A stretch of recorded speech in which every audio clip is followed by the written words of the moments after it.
really good. Be like, bussin' with the boys, hanging with the fellas, betting on a game. No woman's gonna tell us what to do, and I've been over here just drinking beer and making that noise. Baby, I'm hanging with the fellas, bussin' with the boys. Bro. Welcome in, ladies and gentlemen, to episode 347. God, I always forget, man. I can't believe we're 347 episodes in with the one, the only Gary Brecka, maybe the best biohacker in the entire world. He hates that reference. We are presented by Bussin' with the Boys. Is proudly presented by the one, the only FanDuel Sportsbook, America's #1 sportsbook. Boys, it's about to be a wild week of sports, and our FanDuel family is about to make it even crazier. We're talking about FanDuel Boost Fest. FanDuel's throwing profit boost tokens our way every day from September 25th through September 28th. That's 4 straight days of boosts on all the bangers. Talking baseball, golf, and of course NFL and college football. They've got us covered. Whether you're the type of guy like Will Compton to build a wild 12-leg parlay, or you're fully locked on that one pick, FanDuel's got a profit boost sitting here waiting for you. So download that FanDuel app or head to FanDuel.com/Bussin to get yourself ready for Boost Fest. Because when the games are big, the boost better be bigger. Boys, this is an incredible episode with Gary. For those of you who don't know, maybe tuning in for Gary Brecka, this is one of those episodes where when Will and I met, our friendship was a lot around the biohacking world. At this point, Gary Brecka wasn't a huge name 7-8 years ago, but like being able to sit down with a brilliant mind like this, talk through all sorts of different things of how to take care of your body, what are the best things you can do. This is something that is like really cool for myself. I don't want to speak for you, but very, very fun podcast for the both of us. Yeah. Right when we got done with this episode with Gary Brecka, he looked at me straight in the face and said, your T levels will rise 50% if you shave your head.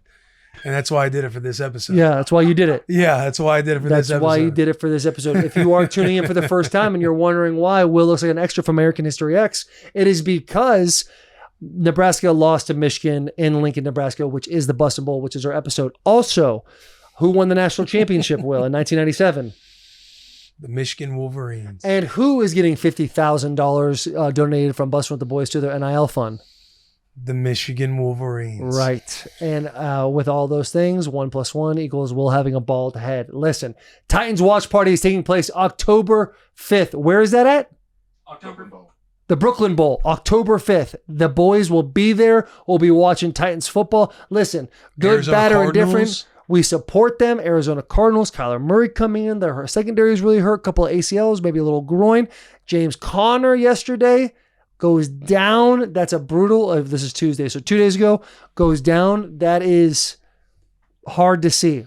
But if you're a Titans fan, hope, optimism, Brooklyn Bowl, Bussin' with the Boys, October 5th. That's exciting. Also, if you're here tuning in because Michigan won the Bussin' Bowl, you're welcome.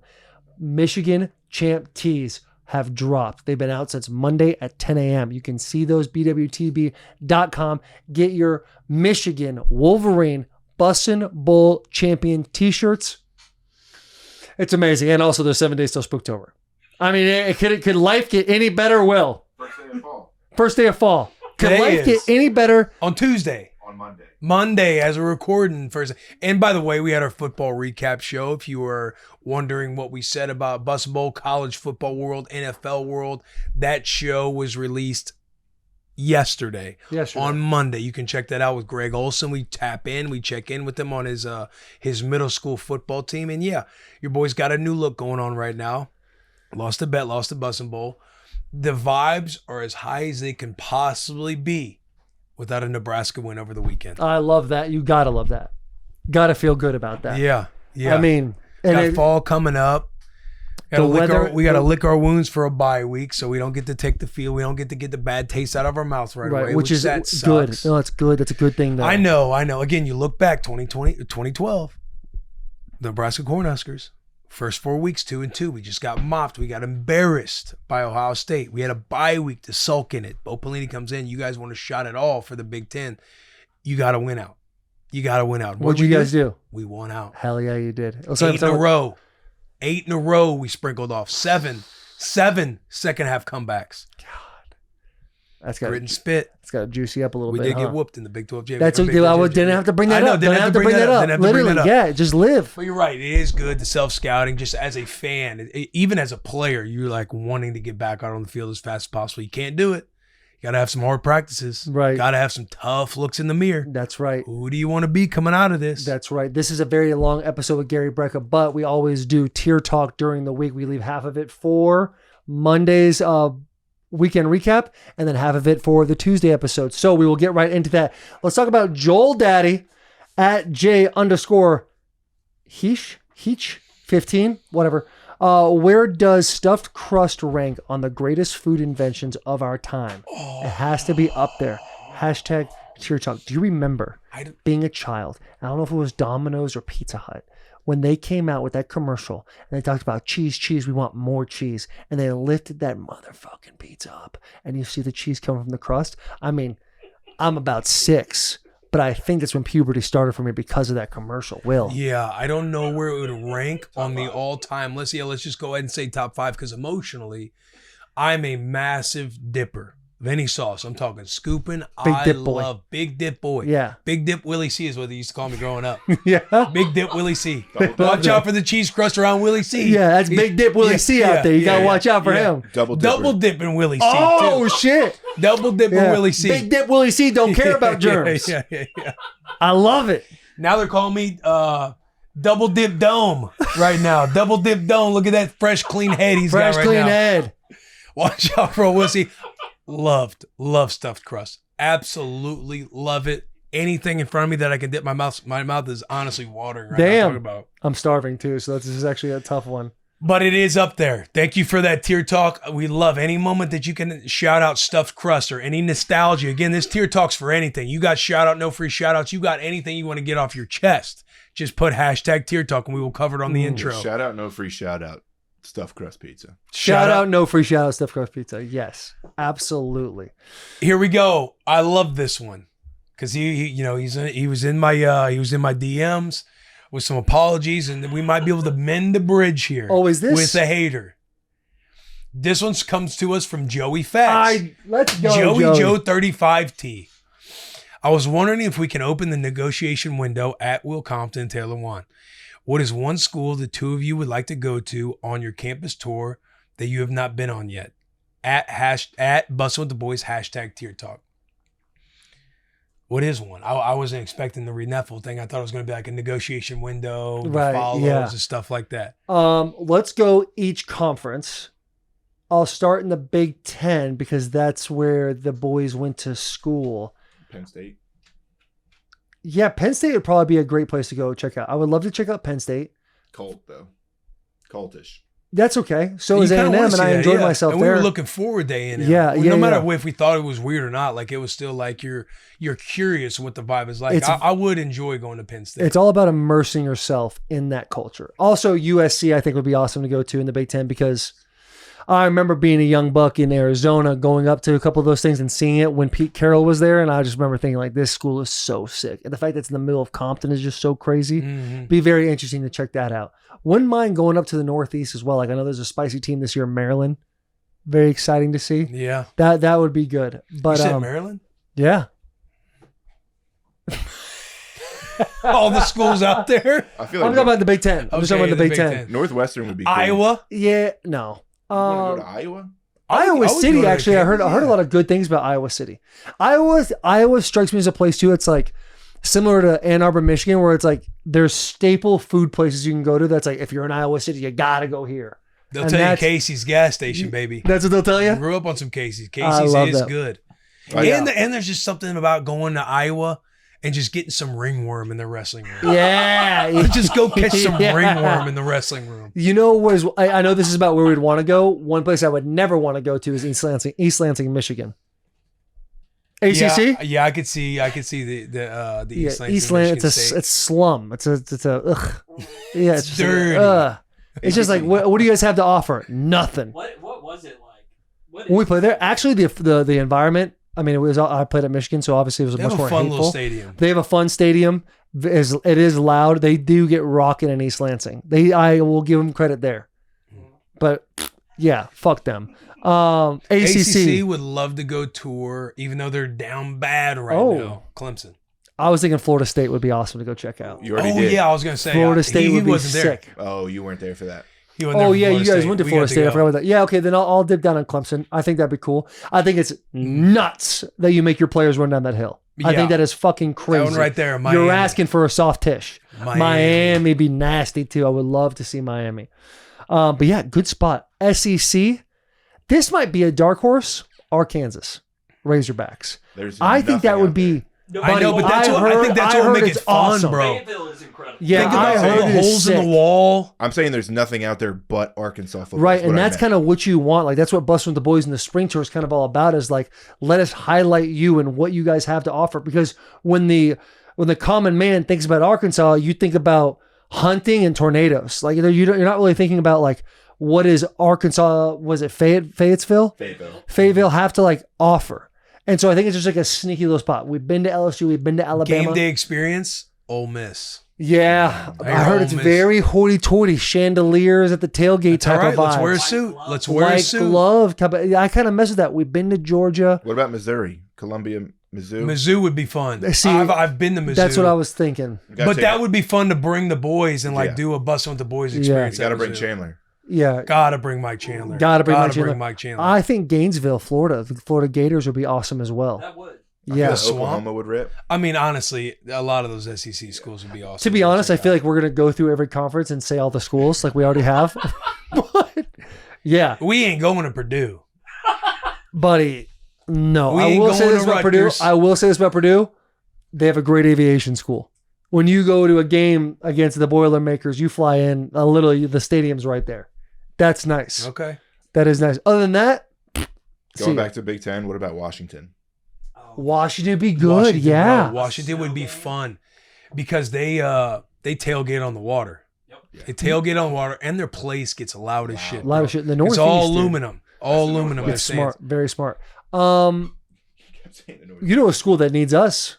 Probably help them out a little bit. Needs us. UCLA? We ain't going to We UCLA. ain't going to UCLA. We go out to LA. I mean, even USC, like that'd be cool to go to for the rich tradition and everything else. Yeah. With like the early 2000s, but They suck. we ain't going to LA to check out some ball. No. You want to No. go see ball. Yeah. You're going to Oregon State. Oregon State. Ooh. Madison, Wisconsin. Yeah. The Badgers. What are we talking about? That would rip. Because That would rip, bro, 'cause I heard it goes so hard there. Yeah. They have like I think it's like a weekend or a week every year. This isn't football related, but like the lake freezes over and they literally just party. Like it's like frat row and they just party on the lake all weekend. Yeah. Yeah. No. I've heard like what's the game? It's like you want to go experience a night game at Oregon State.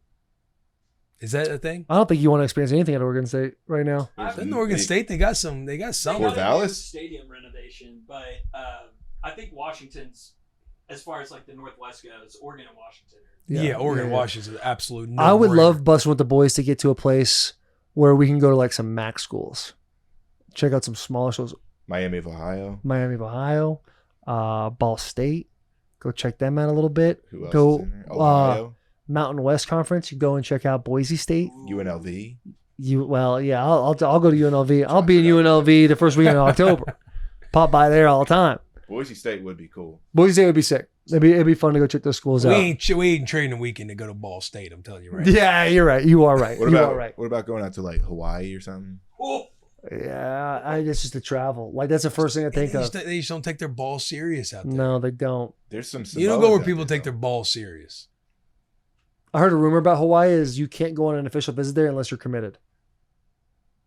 That's what I heard. Well, it's probably so expensive to fly Yeah, I'm the sure. recruits Well, out there. anybody who offers them, they're probably like, "Yeah, I want to go to Hawaii." Yeah, good one right now. Oh, Lubbock, Texas. Oh, Texas Tech. and they're Yeah. sickos. They would go nuts. if Yeah, they showed up. Texas Tech would be sick to go check out. Utah would be cool too. BYU. Yeah. Oh, BYU. I don't know. I would just love to go to a game at their stadium. I've heard that the Their game state- yeah. environment is Iowa just State. nuts. Iowa State would be fun. Iowa State would be great. Iowa Iowa State would be fun. awesome. A lot of schools out there we want to check A lot out. of schools you want to check out. go Great check question, Joey Fats. Yeah. And thank you for showing up to the show too. I know you have. You've always been a supporter of ours. Sometimes you've gotten a little nasty. Got a little nasty. And I hate when you come at the boys. Not the boys like us, but when I see you coming at even our boys in the back of the bus at certain times where you think it's you might in your head think you're trolling, but it doesn't come off as trolling. That's what chaps my ass. Now, Joey Fats was at the live show in Lincoln, Nebraska at the Rococo Theater, which, by the way, was an incredible showing by everybody. Thank you, everybody, for coming. Joey Fats is right there, left of stage, front row. And his ass got VIP. called out. Will pointed at him and goes, I know who you are. Yeah, so we brought his ass up for a second to give a call. He seemed like he realized he fucked up a little bit. Turned a corner. He turned. I think he's turned. I'm hoping Turning? Joey Turning Fats or turning. turn? I think he's in the middle. He's got the blinker on. Gotcha. He's got the blinker For on. us observing, it seems like he's got the blinker on. Right. I think he's turning a corner for sure. His actions in the next couple of weeks, that'll show a lot. Next one comes from Michael. And by the way, hey, that live show was incredible. Yeah, it was. I'm just saying the live show was incredible Yeah, with the birthday cake and then the surprise with Connor Stallions coming up. The video. The The boys put together for you. Yeah, Literally, yeah. the last part of the video when it's Charo and your kids. I don't know why I'm sitting over there getting choked up. Yeah. I'm sitting there like, fuck. Not even my kids. They live 10 minutes away from me. Because you know the players too. It's like, hey, you mind doing a birthday video? They're like, fuck it, what the hell? Are we Right. doing? Yeah. That's what. Well, I don't want to point it out during the live show, but seeing Rayola's execution on that, because I saw his video before, I was like, they're losing. This is your hero, and you're hey man, we're gonna get it done this way. They were focused. Man. Happy birthday, Will. Good out there. Good out there. Oh, no. I was like, oh fuck, Dylan, come Just on, trying to baby. taking shots at my boys right No, now. no, I Taking if you- shots at my boys. Hey, no, right if you now. watch the reaction show, if you watch the reaction show, you watch me jumping in on Matt Rule's podcast. Like I know people are mad at me for playing heel this weekend, which is the only choice I really had. I'm a huge fan of Nebraska. I'm a huge fan of the people. I'm a huge fan of the culture that Matt Rule is establishing there. Like, yeah, I don't think you're gonna beat my team. Sue me. Like, I think my team's better than yours. Sue me. You know, I think we should have pulled away that game multiple times. Sue me. But like, I love Lincoln, Nebraska, and I love these 17-year-old kids. Can I tell you a story? Go ahead. During the thing, there was a guy, like walking by 4 gentlemen that are also on the sidelines in the end zone side by the student section, and one guy goes, "Hey, you're gonna have a long day today," but he says it with a zero conviction. So I told him, "Hey, what's your name?" He's like, "My name's John." "Hey, John, good to meet you. Hey, here's what I'm gonna do for you. I'm gonna actually take 10 steps back. I'm gonna redo it, but when you say it like you fucking mean it." And he's like, "Oh, you don't gotta do that." I was like, "No, let's do it real quick." So I went and did it. He's like, "You guys are gonna have a long fucking day today." I'm like, "That's my boy." So we're getting better talking shit in Nebraska. Yeah. We're getting better. Yeah. And I do love Nebraska. At M15 Casper, this is Michael Casper. He says, at Taylor Lewan, #TierTalk, favorite Bussin Bowl victories. The next one. That's my favorite one. But if you're going to go off these last 4 in a row. It's 3. Sorry. Yeah, you're right. We've won 5 in a row. So you're right, only 3 Bussin. I would say this one, because this is the closest. Truly, this is the closest these two teams have been from a competitive standpoint. And I said it in the intro. It's like every time the old Nebraska would falter and Michigan would pull away, Nebraska figured out a way to stay in the game the whole time. And I think that's impressive. I know it didn't go the way Nebraska wanted, but at the end of the day, like, you could tell the culture's in the right spot. So this one, because that is the most competitive Nebraska football team I've seen. Dustin Kroom, Tier Talk, you guys keep killing it. Take away the sports. What you do for myself and a lot of men, just give us the escape from reality. You boys are special. Keep crushing it. Go Gamecocks. Dustin, thank you for your kind words, bro. Go Do Cox. appreciate it. Yeah. There was we did a meet and greet after our live show, and one guy came up to us. Was it his dad passing away? Yeah. Or something. He just said, like, yeah. regardless of all the things that have happened in my life, listening to you guys helped me. And anytime that type of conversation, and you got to catch us just right? Like, it's a long day. He sits there and tells us the story, and there was 2 long hugs from both of us. And I just think to myself, like, it's crazy to think that this show does that for people. Yeah. And because it's at the end of the day, like, this was built to have fun. And sometimes you realize, like, people just need to laugh. Just got to laugh and have a good time. So and then we had one gentleman who had lost his 7-month-old. that I could have cried right there. Sherm, I had a couple PT6 moments where it was just like you're just like reading a comment. A dude had me. We were at the fence talking. Him and his wife were massive fans and watch For the Dads every week and stuff like that. And he's just talking to me about dad life. I'm like, buddy, you gotta stop. I got the eyes starting to gloss over right now. And then that one cat who was at the meet and greet talking about his 7-month-old is like obviously it's like a tearjerker. Oh yeah. But thank you for your comment, Dustin. You are the man, bro. Brian Alfaro at B_Alpha14 says, favorite Will Compton crash out. #TierTalk. Favorite Will Compton crash out. I have one like that came to mind, but I don't know if it was when you two fought on the bus. Because that was crazy. That was crazy. Fought on the bus when we fight. That was like all Will too. That was that was when Taylor was pointing in your face like you didn't get 10, and you were like, get your finger out of my face. And then Taylor just poked the bear some more. And then I'm also 8 weeks removed from an ACL surgery. This was like 2 years ago. Yeah. Was that the hand fighting? Yeah. That's when you stood up and embodied an injured individual. But Taylor, like literally, I still had a handicap sticker in my car. Taylor, you also did go for the throat. Yeah, I had to protect myself. What was this fight over? Some bullshit. I can't even remember. Do you remember? Yeah, it was about like playing year 10 10. years in the league. Oh, yeah, that is exactly what it It's was. literally in our intro for the show. Yeah. I said something about Will playing 8, and he got on my ass about it, and I just kind of kept going. I had to find out. Yeah. What's a good Will Compton crash out, though? They usually got to be over Nebraska. Yeah. That's what I'm trying to think of. I think the picture of you laying in the road was all time. Yeah. I think when That was a funny when one. Nebraska lost to UCLA last year, that was a good crash out moment for Will. I don't know. Grant Short. I got one here. #TierTalk. When do people start to rank Jalen Hurts in the top 5 at the quarterback position? Never. Yeah, I think it's tough, man. You can't like argue with his resume. He's a Super Bowl champion. Was he the MVP at the Super Bowl last year? I think Saquon was. Saquon. He's on an incredible team. Yeah. You know what I mean? I think it's hard. It's like, when he starts like peppering, throwing just winning through the air at all times, and he gets into those actual MVP conversations, I think is when he's like a top 5 quarterback. But right now it's like, I'm not saying he's not good. I'm not saying he's not top 5. I think just being in the overall universal top 5 category for all of national media and for all the people, like he's got to be out here slinging the rock, which he doesn't have to because he has Saquon Barkley. I'm not saying he can't do it. I'm just saying he just it just doesn't happen on the field. Right. Yeah. Jalen Hurts is in a very unique situation where all these like top 5 quote quarterbacks, the Josh Allens, the Joe Burrows, the Patrick Mahomes, the Lamar Jacksons. Josh Allen. Yeah. Yeah. That was the first person I said. When you look at them, it's like they do it because their team needs them to do it. Jalen Hurts is a part of a team that they don't necessarily, they went 2-0 without him throwing a touchdown. First time in 15 years anybody was able to do that. Like he doesn't need to be Superman just yet to be successful. And so does it hinder the conversation when you're talking about a top 5 quarterback? Maybe, probably. But and then you got aliens, like you work with what you're given. And so the Eagles are nasty. Right. Like you can play the hypotheticals all day long. You just don't you just don't know.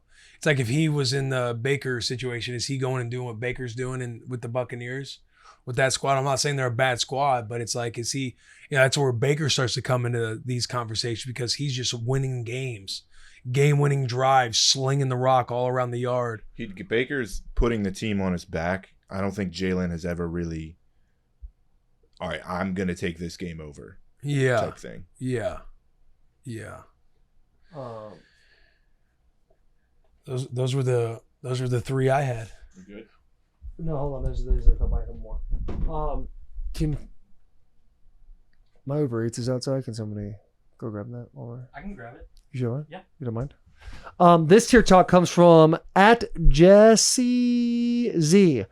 Who's stopping Michigan from being 10-1 when the Buckeyes go to Ann Arbor? I mean, schedule. You can't ever have any guarantees or anything.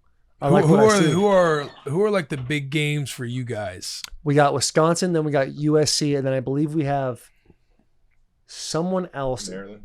We got Maryland on the schedule, Michigan State.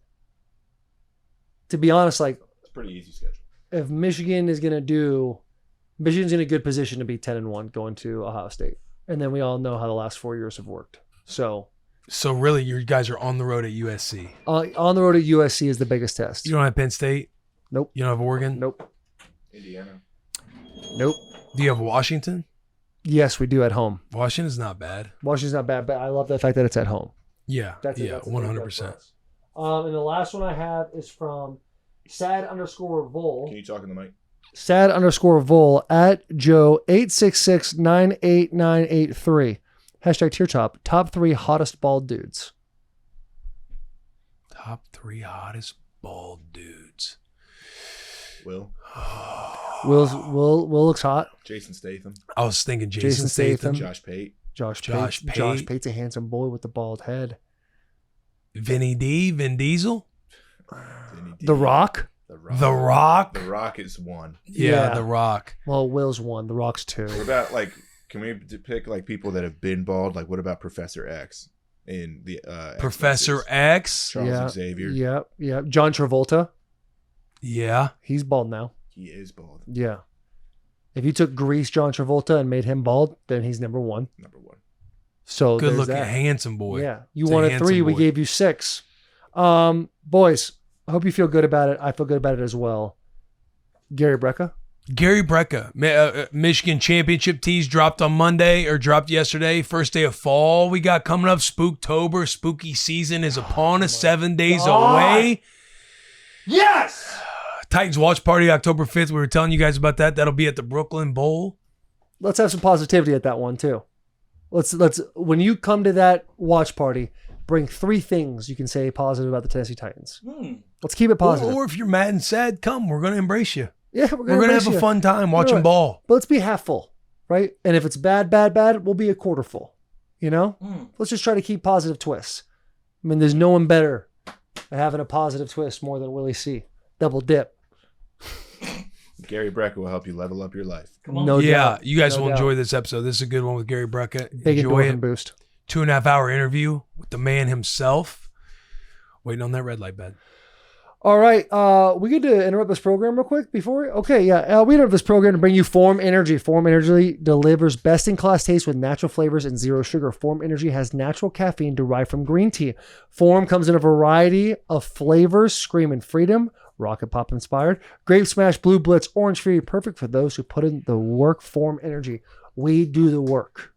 Dude Wipes. We are also brought to you by Dude Wipes. Are you fumbling the ball when it comes to getting confident, clean back in your end zone? Make the right play, call an audible, and switch from dry toilet paper to wet extra large Dude Wipes. Why? It's simple. Wetter just cleans better. It does. Dude Wipes are wet and extra large, so they clear, never smear your rear. So when you got to go number 2, be sure to bring the number 1 product in clean. Dude Wipes, the GOAT of cleaning your keister. Available on Amazon and at Walmart nationwide. Dude Wipes, best clean, pants down. After you're done wiping that keister, let's lean it over and get ourselves a nice little drink. We're also brought to you by Neutral Vodka Seltzer. Have you tried Neutral? If not, you're missing out. Neutral is so much better than any seltzer I've tried. It's made with real vodka and real juice. That's what makes it delicious. Comes in a variety of flavors. My 2 personal favorites, pineapple and lime. Perfect for social occasions, is a crowd pleaser, especially college football season. It's a perfect time of year to grab a 12-pack of Neutral for game or a bucket deal in your favorite bar as you root on your team. Neutral. Keep it tasty. Looking to get a big, stronger boner. Rose Sparks. Rose Sparks are a 2-in-1 prescription treatment for guys who need a secret weapon against softness. Rose Sparks can give guys bigger, thicker, longer erections because they get fuller faster. After Rose Sparks dissolve, they work in 15 minutes on average, and if prescribed, new sexual health patients get $15 off their first order of Sparks on a recurring plan. Connect with the provider at ro.co/bussin to find out if prescription Rose Sparks are right for you. That's ro.co/bussin for $15 off your first order. Compounded drugs are permitted to be prescribed under federal law but are not FDA approved and do not undergo FDA safety, effectiveness, or manufacturing review. For full safety information, go to ro.co/safety info.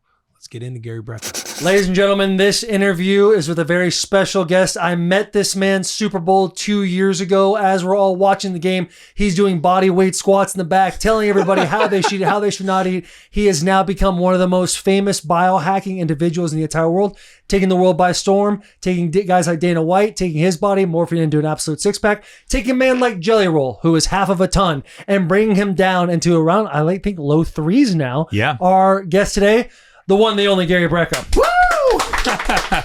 And as always, these interviews are sponsored by Bud Light. Bud Light is always brewed with four simple ingredients for a clean, crisp taste. Bud Light is the official beer sponsor of the NFL Draft, Tight End U, UFC, and Shane Gillis' 2025 tour. Bud Light partners include Peyton Manning, George Kittle, Taylor Lewan, Baker Mayfield, Will Compton, Emmitt Smith, Shane Gillis, Post Malone, Dustin Poirier. Stock up on BudLight.com. Stock up on Bud Light. Head to www.budlight.com/locator. Find a store near you. Easy to drink, easy to enjoy. Gary, can I tell you a little history of Will and I? 100%. So in 2018, Will came from the Washington Commanders to the Tennessee Titans. Okay. Right then and there, we met in the breakfast chow hall, became best friends. One of the foundational pieces of our friendship was a thing we like to call accountability buddy. There was guys like Ben Greenfield, Andrew Huberman. Andrew Huberman wasn't on the scene Yeah, yet. he wasn't So we necessarily were Ben really Greenfield more was a into big one. Greenfield. Obviously, we're big into Rogan and all these other podcasts. But we took a lot of these biohacking thoughts and things that people do. We would do sauna protocols, cold tub protocols, and we keep each other accountable during that process. So a lot of our friendship and the foundation is a lot of what you do. That's great, man. Which is incredible to have you on. And I know a lot of athletes like take that into their own hands because I've worked with a lot of professional athletes. It's kind of astounding to me how little some of these billion-dollar franchises do for players off the field when it comes to recovery and nutrition and sleep and supplementation. It's kind of left to the guys at the highest end of the game that just want the best of the best for themselves. They just take it into their own hands. Like Tom Brady traveled with his own trainer. Traveled with his own food because it just wasn't available to him. Now, I don't know if that's changing. I think that it should change. I sit on the board of the NFL Alumni Association Athletica, and I see a lot of these guys after the game, the repetitive use injuries and the wear and tear that they've had. I'm sure that both of you guys have plenty of nips and bibbles going on in your body somewhere. But at the highest end, they just take the responsibility and into their own hands. Yeah, it's I mean, obviously NFL, it's a business and they're trying to figure out the best ways to make the most money without putting as much as they can into all the players. They want them to be successful. But when it comes to recovery, taking care of your body, withstanding 20 weeks of what people call a car accident every Sunday, that's really put on the players. Yeah. And what you're able to do. And it's like diet is one thing, nutrition, cold tubs, saunas, then there's red light. One thing that I've realized is like there's always another layer. Oh, yeah. And so like for you, if you're speaking to the athletes right now, how far do we have to go here? Like, cause there's always, once you figure out, okay, I'm healthy. I'm now putting this in my food. So I have a little more nutrients here. Okay. Now I realize I can go and do NAD. And then there's ozone. Then there's hyperbaric chambers. Hey, I'm a big coffee guy. There's a certain bean I might Yeah, need. exactly. There's Yeah. always another 1% edge Right. that you're trying to chase. Yeah. Yeah, and there is if I'm like in my first year in the NFL, or I'm a freshman, or I'm whatever I am, and I am in the pursuit of being an elite athlete, what are some non-negotiables that you'd say, if you don't do anything at all, do this? So three absolute non-negotiables. First of all, sleep is our human superpower. I knew you were going to say that. That is the it's also the hardest one. I know. Like sleep, water. Yeah, walking. It makes you a brisk walk nasally. I'd love to say, it's the red light bed. It's the supplements that I manufacture. It's a specific test. It's NAD. It's, resveratrol, CoQ10. It's not. If you look at the big data, right? I mean, if you look at blue zones, for example, what is extending life the longest? It's not keto, paleo, pescatarian, vegan, vegetarian. It's not dogmatic dieting. It's eating whole foods. It's the absence of processed foods. If you look at the non-negotiables in those areas of the world too, you see that it's sense of community, sense of purpose, like what you guys were doing with each other, supporting each other, building a real community inside of your community. That is incredibly important to your success. It's actually incredibly important to the way that your brain is wired. It actually gives you the why. And then I would say start with your sleep. And sleep is the most bullied thing in our schedule, right? I mean, a lot of guys, when they get to an elite level of competition. There is some genetic component. They have some natural talent, right? I mean, obviously they didn't get there without working hard.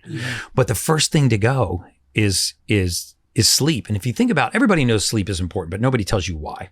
Right. And there's two areas of sleep. There's REM sleep and there's deep sleep that are critically important. So during REM sleep, this is when you're assembling your memory. All the things that you learned during the day, maybe you learned at practice, routes that you were running, new plays that you're getting ready to run.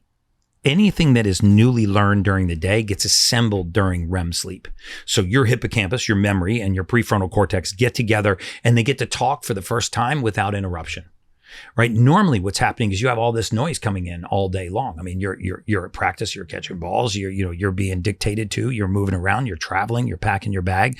So there's all this noise coming into the brain. REM sleep at night, you assemble these memories. Once you assemble memories, you actually start to get to what's called fine motor skills. And the difference between a good athlete and a great athlete is the last 5 yards. It's hand-eye, coordination, speed, timing, and agility. You already have the strength, right? You already have the know-how, but that last little edge, hand-eye coordination, speed, timing, and agility, that's the difference between a good athlete and a great athlete. And the second part of sleep is your deep sleep. And what happens during deep sleep, if you've heard of the lymphatic system, we've got lymph nodes, you get your lymph nodes swell when you get a sore throat.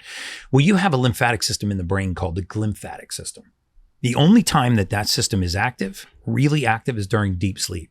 So what's happening during deep sleep is that glymphatic system is draining all the waste from the brain. And by waste, I mean cellular waste. So you want to be sharp. You want to be acute. You want to be on your game. You want to have good hand-eye coordination, speed, timing, agility. You practice sleep. You actually schedule, like right now, one of the great things about being semi-successful in this industry is we made a decision 2.5 years ago that we would schedule all of our meetings and travel around sleep and exercise. Full stop. So I don't schedule travel and meetings ahead of my sleep. I schedule sleep, exercise, and then meetings and travel. So if somebody wants to hire me to speak at 8:30 in the morning, I won't take the gig. I mean, I'm like, I'll speak at 10:30. I'll speak at 11 because that first hour of the day, belongs only to me. I give the rest of my day away, but I'm selfish about that first hour of the day. So number one, it would be sleep. Number two, and this is the most overlooked thing I think in all of modern medicine and all of modern sports, is we don't cater to the 70% of our circulation that is not done by the heart. If you asked 1,000 people, how much blood is circulated by the heart? They'd say 100%. Our heart circulates all the blood in our body. It doesn't. It only circulates 30% of the blood in your body. 70% of your circulation is microvascular, right? It's as small or smaller than a human hair. So 70% of the blood moving around your body, including your brain and all your fine motor skills and your muscles, it's not done by the heart. It's done by an activity called vasomotor. So how do I cater to vasomotor? How do I actually get that edge? How do I get into that 70% of my circulation that nobody else is paying attention to? You do things like hydrate with hydrogen gas, hydrogen water. You can use elemental magnesium tablets. I mean, if you talk to Tom Brady, he had a hydrogen water bottle with him 24/7 everywhere that he went. Still does to this day. He's always carrying that thing around. It's like his blankie. Because that caters to the vasomotor. That switches the lights on, and it's dirt cheap. You can travel with it. You can get an elemental magnesium tablet. You can drop it into water. You can get a hydrogen water bottle. You can consume that type of water, because all these big brands, that are the best known brands, they're not the best brands for you. They're not in service to your cellular biology. So you're right about hydration, but you can be super smart about hydration, put hydrogen gas into the body. And then you've got to cover the basics of essential amino acids, which is very hard to get from your diet. I mean, most people think amino acids are proteins. They're not. They're the building blocks of proteins. When you have the right amount of amino acids in your body, you're not just building muscle, you're building everything else, connective tissue. You see, if I was to say what's the biggest problem in the NFL that is preventable, it's non-contact injuries. Right? You can't have a star running back blowing an Achilles heel coming in off the sideline to get in the game to start. Traumatic injuries, there's not a lot you can do about those, right? I mean, if your foot's planted and you get a hard enough lateral check, there goes your ACL, Yeah, that right? twig snapping. But you shouldn't be blasting down the field and cut left, in a route and cut a 90-degree turn and blow an ACL. You shouldn't blow an Achilles heel coming in off the sideline. That tells me that we're not catering to that last 5 yards. And then the final thing I would say is, and this is hard when you're on the road, but if I was only to have one modality, it would probably be red light. Because the science on red light is absolute, just like the science on saunas. I think that, when you're eliminating waste, when you're circulating all of that stuff and using your skin as a secondary route of waste elimination, when you're clean, you're performing. So I would say sauna or red light, hydrogen gas, and focusing on sleep. When say you're talking to an athlete and they say they get between like 8-9 hours of sleep a night, but they haven't seen how effective they are at sleeping, what would you recommend to those athletes go and do? Is it a sleep study? Is it something? No. Is it a wearable that they can use? But Yeah. something that tells them that they're effectively or sleeping correctly. Yeah, it's a wearable. You need to get data. What you don't measure, you can't change, right? And so if it's an Oura Ring, if it's a Whoop, if it's a Fitbit, something to give you data on what really causes you to achieve deep sleep. Because you'll see that every time I drink alcohol, 100% of the time, it's going to interrupt my sleep. If Like two, sometimes 3 days. Yeah. It's crazy. And not for the reasons that you think. It's actually not the alcohol. It's what the alcohol becomes. You see, alcohol is metabolized into something called acetaldehyde. So the liver takes alcohol, turns it into something called acetaldehyde. What this does is it drops the pH of the blood. So the pH range of the blood is very narrow. Your performance range is between like 7.2, 7.8. If you're in that range and you're slightly alkaline, that is your performance zone. Soon as you become acidic, the whole pain from a hangover it's not only the dehydration, it's from the acetaldehyde, it's from the drop in pH of your blood. That's why you can stop a hangover in its tracks if you drink hydrogen water. If you actually put on a nasal cannulus and just breathe a little oxygen, you'd raise the pH of the blood. A nasal what? A nasal cannulus, like a little, you ever seen like an oxygen oxygen concentrator? tank? Yeah, like a little oxygen tank, and it runs into your nose. You put it over your ears and you just ran some And oxygen. you're saying you get rid of a hangover by putting that and drinking hydrogen water. If you took a 10-ounce glass of water, and then you put an elemental magnesium tablet, a hydrogen water tablet in there, it's about 12 parts per million hydrogen. You added to that a mineral salt, like a Celtic salt, MAHA gold salt, or a really good mineral salt, even a Redmond sea salt. If you put sea salt, hydrogen water, in a 10-ounce glass of water, drank that back and ran 15 minutes of oxygen, I don't care how bad your hangover is, it would be over inside of 20 minutes. Interesting. pH. I might be back, boys. I feel like somebody just ordered an oxygen tank. Yeah. Yeah. Well, I have two kids, and as my kids started to get older and they wanted to consistently play, I would notice if I had like 1, 2, even like 3 drinks. Yeah. The next day, I feel like a bag of dicks. I just feel terrible, and I'm like, now I'm sitting on the couch. I'm more like distracted by my phone. I'm allowing the distractions to take over because I'm trying to get away from the pain that I'm essentially feeling. Yeah. And not being like, the fun dad, which is kind of what everybody wants to be. Yeah. So I was like, all right, I'm going to kind of step away from drinking a little bit where I don't do it so much anymore. And it's made it way easier. But if you're saying we got hacks out there, now we're starting to reevaluate, rechange, right? Yeah. We're trying to move it down a little bit. So, And if you think about it, most people think that the pain's coming from their brain. You get a headache and you think your brain hurts, or you feel like the pain's behind your eyes, or you feel like it's in your temples. You got to remember the brain actually has no pain receptors. The brain is actually not capable of generating a pain signal. So your hangover is actually not coming from your brain. It's coming from the covering of the brain. There's something called the dura, which is like a saran wrap, which is stretched over the top of the brain. And the dura hates 2 things. It hates being stretched and it hates being contracted. So what causes it to stretch or contract is sodium gradient and water. So the first thing that happens when you get a hangover is you're dehydrated, but your sodium and electrolytes drop. And so the dura shrinks and now you got a brutal headache. It's like, all over. And that pain's not coming from your brain. So as soon as you restore that gradient, the pain's gone. You wouldn't believe how many, in fact, there's a clinical study. It was in the Wiley Journal of Headaches, if you guys want to look it up, if you're a science nerd like I am. And they took about 8,600 participants that suffered from chronic migraines. And these were migraines that weren't responding to traditional narcotics, weren't responding to injections of Botox. You know, they actually will inject Botox sometimes to try to stop migraines. And they put them on a mineral salt. I'm talking about like a $5 bag, $10 bag of mineral salt that had all 91 trace minerals, something like Celtic or Baja Gold sea salt. They added that to water. And in the majority of those cases, migraines went permanently into remission.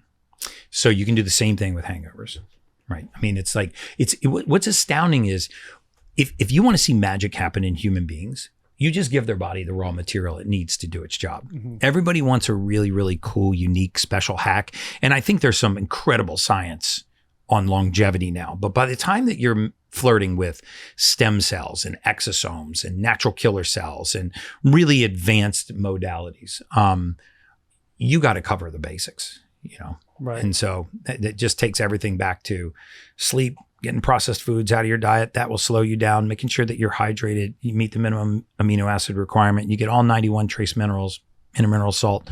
And I'll tell you, man, you would see game-changing performance in the upper echelon of athletes just by closing that last 5 yards. You bring up all the like extracurriculars, the exosomes, the stem cells, the IVs, all those things. Is it fair to say, or is it too dramatic to be like, if you're not taking care of what you just talked about, the whole foods and taking care of the raw minerals, then that's just a waste of money? Yeah. I mean, you hear people say all the time, you can't diet your way around poor sleep, right? You can't exercise your way around a poor diet, right? So if you line those things up, your training is ostensibly, if you're an elite athlete, your training's already on point, right? You're training not to hurt yourself. You're probably doing position training for whatever sport you're playing. So in strength and conditioning now, I think has hit its ceiling, meaning we know about as much about muscle hypertrophy and muscle hyperplasia and recovery as we're going to know. And all the trainers are pretty much in place everywhere you look for those things. No professional sports team, or very unlikely that a professional sports team has really, really shitty strength and conditioning coaches, right? These guys know what they're doing. They've forgotten more about strength and conditioning than I'll ever know, right? So that's not the area where you get the edge. The area where you get the edge is being in service to your cellular biology, making sure you're hydrated, you're getting the basics like deep sleep, stop putting processed foods in your diet. You know, the most prevailing theory in aging now, if you were to take the top 50 scientists, MDs, PhDs, researchers in the world, put them all in a room and get them to agree on one thing, they would all agree that aging is something called immunofatigue. We are slowly and progressively overwhelming our immune system to the point where it can no longer defend us. If you take an infant and you were to pull their blood, you would find that about 65% of what their immune system is doing is protecting the baby. By the time you get to be my age, I'm in my mid 50s. By the time you get to be in your 40s, only about 35% of the immune system is protecting you. The rest of the time, it's fighting all this bullshit: glyphosates, paraquats, microplastics, bisphenols, just all the nonsense that we are putting into our body that is causing the immune system to get distracted. Then what happens? Circulating tumor cells slips by. Now you got colon cancer.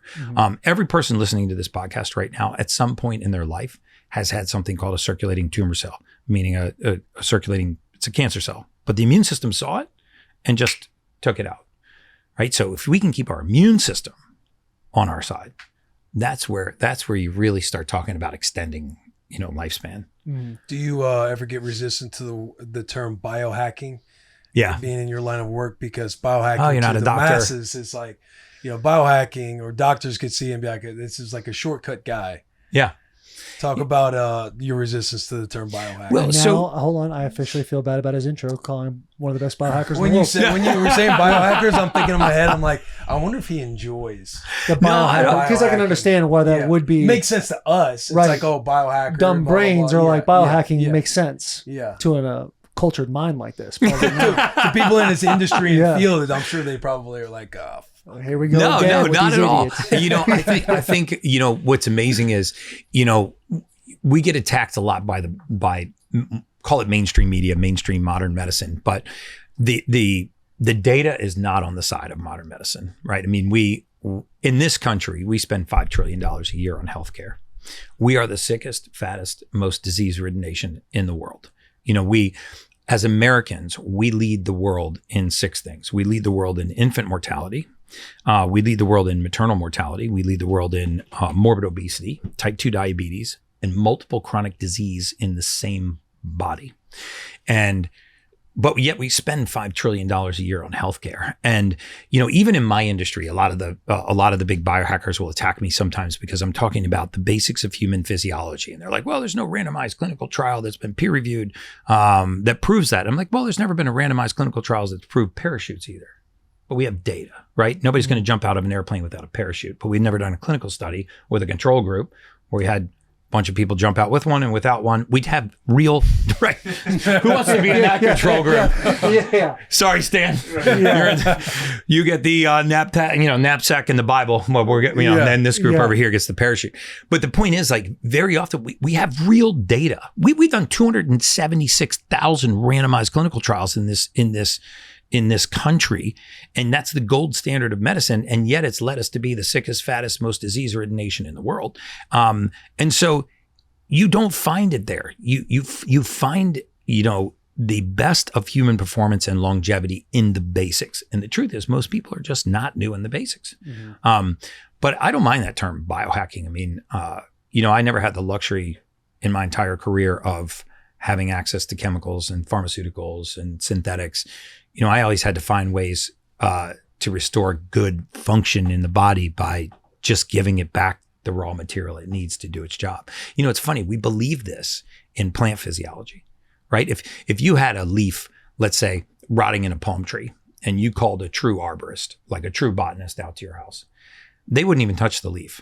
They would core test the soil. And they would go, you know what? There's no nitrogen in this soil. Mm-hmm. They would add nitrogen to the soil and the leaf would heal, right? Human beings are no different, right? There's not a single compound known to mankind. There is no protein, mineral, vitamin, amino acid. There's no nutrient of any kind that we put into the human body that gets used in the form that we put it in. Without a single exception, everything that goes into our body gets converted into the usable form. It goes through a process of being converted so the body can use it. This process is called methylation. So like you take folic acid, the most prevalent nutrient in the human diet, the body converts it into methylfolate. If you don't have methylfolate because your body can't make this conversion, what happens? Well, now you're walking around with anxiety. You're walking around with mood numbness. Your gut motility is off. So now you have gas, bloating, diarrhea, constipation, irritability, cramping. So what do? You start doing food allergy testing and food sensitivity testing. Nothing seems to work. I eat the same thing Monday. I blow up like a tick. I eat the exact same thing on Wednesday and I'm fine. Well, that can't be a food allergy. So very often what happens in human beings is we get nutrient deficient. And then all of a sudden we have the expression of this deficiency over here. Like I'm walking around with this like generalized anxiety. Like I don't know why, I always feel anxious. I always feel this sense of being, of anxiety. I mean, then I'm sure there's listeners of yours listening to this podcast right now. They're like, dude, that's exactly how I feel. Mm-hmm. Well, if you have anxiety and you can't point to the specific trigger, like I get it. If you're afraid of heights and you walk to the edge of a 30th floor balcony, I expect you to feel anxious. If you're claustrophobic and you step on a crowded elevator, okay, I expect you to feel anxiety. But if you're just chilling, having a podcast like we're doing right now, or you're sitting back here like these guys are right here, and there's no presence of a fear, and you're just all of a sudden overwhelmed by anxiety, which 65% of Americans say they are, that is, you don't have a mental illness or a mood disorder. You have a nutrient deficiency. And that's how the body expresses itself. So like modern medicine wants to come in with chemicals, with synthetics, with pharmaceuticals. I sit on Bobby Kennedy's committee. So MAHA, it's called MAHA Action. And it's really just trying to address the amount of poisons and pesticides and herbicides and just chemicals and bullshit that is in the everyday diets of Americans, like slowly micro-poisoning ourselves to death. These big companies like ChemChina, which make chemicals like paraquat, which is an insecticide, which by the way is banned in China. So imagine you're a Chinese chemical manufacturing company and your country doesn't allow you to sell this chemical. Yeah. Because they know how bad it is. Right. So guess what they do? They export it to the US. right? And we buy billions and billions of metric tons of this shit. We spray it on our crops, and then they lobby our congressmen to give them indemnity from harm caused to our citizens for things that are outlawed in their own country. It's mind-numbing how far we've gone down the road of just allowing poisons and toxins into our food supply, and we're walking around, we're the sickest, fattest, disease-ridden nation in the country with the highest rates of childhood cancer. Nobody's just talking about basic physical education in the public school system. Right. Like a lot of these public schools like remove physical education and replaced it with DEI programs, right? So they would become more diverse and more sensitive to other people's feelings. But you can't put a 9-year-old boy in a chair for 7 hours and have him stare at him. You gotta let him rip around. Yeah, Gotta let him go break Yeah. something and teach him a Yeah, you got to lesson. break. So they got to hit each other with sticks. They got to run Yeah. around in the sunlight. Dude. They I got feel like there's any intention by the healthcare system to keep us sick. Well, I feel like, ironically, the Food and Drug Administration is called the Food and Drug Administration because the food leads to the drugs.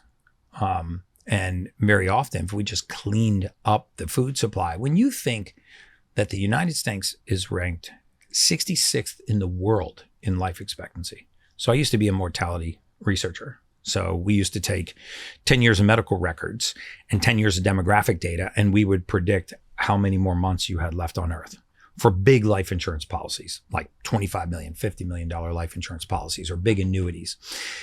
And if you took all of that research and you boiled it down to its simplest form, it would be that the reason why most Americans are not living healthier, happier, longer, more fulfilling lives are because of what we called modifiable risk factors, like diet and lifestyle changes that you could make tomorrow that would dramatically extend your life. So I do feel like, when 74% of our nutritional research is funded by big food, you get a food pyramid that says Lucky Charms is more nutritious than grass-fed steak. Right. Yeah. That's how you get this shit. It's crazy that pyramid, because I remember that I know. bastard I being in remember Joe elementary Rogan school. talked about Being it. in health class. Yeah, That and was health the class, and then first having thing like you your learned bases, your carbs, and the sugars, and all the things, and it's like sitting there being like, this is it. This is what they're telling me. And now I'm sitting here at 34 years old, and everyone's like, yeah, proven that's incorrect. Proven it should actually just be flipped upside down. Yeah, we've gotten so much wrong about basic human physiology. Dude, our liver makes cholesterol. 85% of the cholesterol in your blood is made by your liver. But the conspiracy theorist says, was it accidental or was it on Right. It's like, purpose? why did we get it wrong? Right. Well, the how do reason you why- get it wrong, and how did America be the one to get it wrong? Yeah. You have all these other countries. All Yeah. these things happen. My wife is from Canada. I go to Canada, I grab a ketchup bottle, a Heinz ketchup bottle. The ingredients list is a third the size of it as is in America. Yeah. How did this get lost in translation? At Well, what if point? you think about how the whole system is structured, I mean, first of all, if you're a pharmaceutical company, you make chemicals and synthetics and pharmaceuticals that go into hundreds of millions of human beings. You have no fiduciary responsibility to those people. So I make a chemical that's going to be injected into your bloodstream. I have no fiduciary to you. Who's my fiduciary to? My investor. Right. I can actually go to prison if I do not make a return for my investor, if I don't do what's in the best interest of my investor. Well, my investor also doesn't have a fiduciary duty to you. So my duty is not to make the cleanest, healthiest products. My duty is to make the biggest profit. If I don't create the biggest profit, I can actually face criminal prosecution. I will likely not, and you can look at the history of all of these big settlements, I will likely not face criminal prosecution for harming you or your family or for millions of people, but I can go to jail if I don't get a return on investment for my investor. And then you stack that on top of the fact that we have slowly over time, we have done what I call, we have socialized the expense and privatized the profit. So what I mean by that is, if you are a food manufacturer or a chemical company or pharmaceutical company, largely your profit comes from the taxpayer, because who pays for your product? Medicaid or Medicare. Who funds Medicaid or Medicare? The taxpayer. Okay, so the taxpayer, that all of us in this bus right now, we're paying taxes into the system. The system is compensating private companies to their balance sheet for making chemicals and synthetics and pharmaceuticals. And so the public provides the payment and private industry collects the profit. And so once you design a system like that, and then you allow them to lobby to the point where they're indemnified from known harm, there is no other industry there where you can manufacture a product that knowingly causes harm and continue to manufacture it without any risk of or obligation. I mean, if you're General Motors, I mean, how many cars have you heard recalled in your lifetime? You know, it's like, well, Mitsubishi, the brakes freeze. Okay, well, they recall all those cars and they fix that shit, right?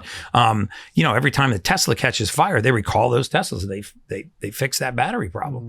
If you make synthetics and chemicals and pharmaceuticals, you can harm as many people as you want. You're indemnified from that harm. So the incentive is not there to help people. The incentive is there to drive profits. And it's, you know, it's sad. If you think that some sub-Saharan South African nations that do not have clean water and sanitation are living longer than the average American, you realize how upside down the system is. Right. You know, and everyone listening to the show has been or has a loved one or someone they know that has gone into that system, and they become a statistic of that system, because the third leading cause of death in the United States is medical error.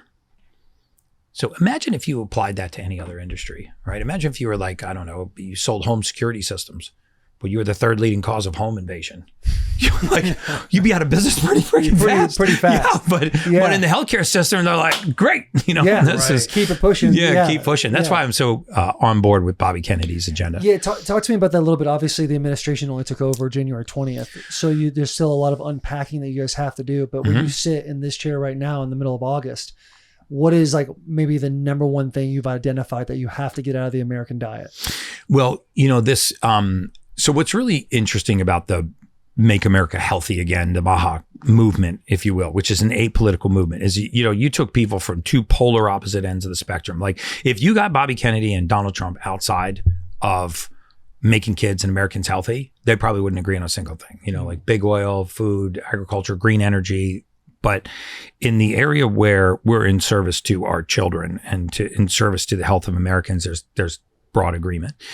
And all Bobby is trying to do is say we should hold pharmaceutical companies to the same standard that we hold every other product or service that is going to go into somebody's body. We should do the same level of rigorous testing. We're not anti-vax. We are just pro-research to make sure that they're safe and effective. When the vaccine started, for example, they said, oh, it prevents the infection. Great. You can get vaccinated. You don't get COVID. And a few months later, we're like, well, you do actually get COVID. And they're like, well, it prevents the spread. And then a few months later, we're like, oh, didn't really prevent the spread. And then they were like, well, it reduces the risk of severe complications. And then Take this other one, get a booster. Shit, it actually doesn't reduce the risk of severe complications. Well, what does it do? Well, it makes a hell of a profit. That's what it does. And so, you know, we allowed the experimentation on hundreds of millions of people. The worst thing we ever did to humanity during COVID, and this is probably going to cut your audience right in half, but was residential quarantining, masking, and social distancing. I don't think you cut anybody in half just now. No? They're already gone? No. Yeah. Okay, good. I think everyone's like, some podcasts where I'm like, he's an anti-vaxxer. No, I think most of our boys are out there like, go on. But they're still hanging with us. Tell them what's going on. Okay. Yeah. All right. Usually I cut the audience right in half as soon as I start talking about vaccines, politics, and religion. But those are the three no-fly zones. But in any case, what Bobby's been able to do, what this MAHA agenda's been able to do in the very short period of time they've been in office, you know, they banned petroleum-based food dyes. So think about this, just like your point in going to Canada, right? Where you have this, you had a red Skittle and a red Skittle, and they both look red and they both taste exactly the same way. One's actually colored with beet juice and one is colored with a petroleum-based food dye. What's a petroleum-based food dye? It's a fuel source that we use for buses like this. Your body doesn't have enzymes to break that down. Causes inflammation. The immune system tries to attack it. So why do we do that? Well, because we're allowed to manufacture things cheaper. There are 51,000 chemicals that we use in the agricultural system in this country that chemical companies are seeking broad immunity for, that they actually can't sell in their own mother countries. And so Bobby Kennedy is trying to put a stop to that. He's going to say, hey, Bayer, you're a German company. You make Roundup, glyphosate. You want to spray that shit on our food here, which you're not allowed to spray on your food at home. And you want us to indemnify you from harm caused to our citizens. And you want the taxpayer to foot this bill? We're not going to do it. Yeah, it seems like that doesn't add up. And so petroleum-based food dyes got out of this system. Some of the other big wins were the SNAP food program, the food stamp program. They were able to get high sugary sodas and candies. You can still buy high sugary sodas if you want. Still buy candies, still buy a vape, still buy cigarettes, still buy alcohol. You just can't do it with the taxpayers' money. Mm-hmm. Right. So now 26 states, don't quote me on that, it's around 26 states have signed on to say, yeah, we're going to take that $10 billion and we're going to redirect it to these underserved communities, and we're going to actually force them to buy whole foods. Those are ways you make massive sweeping change, right?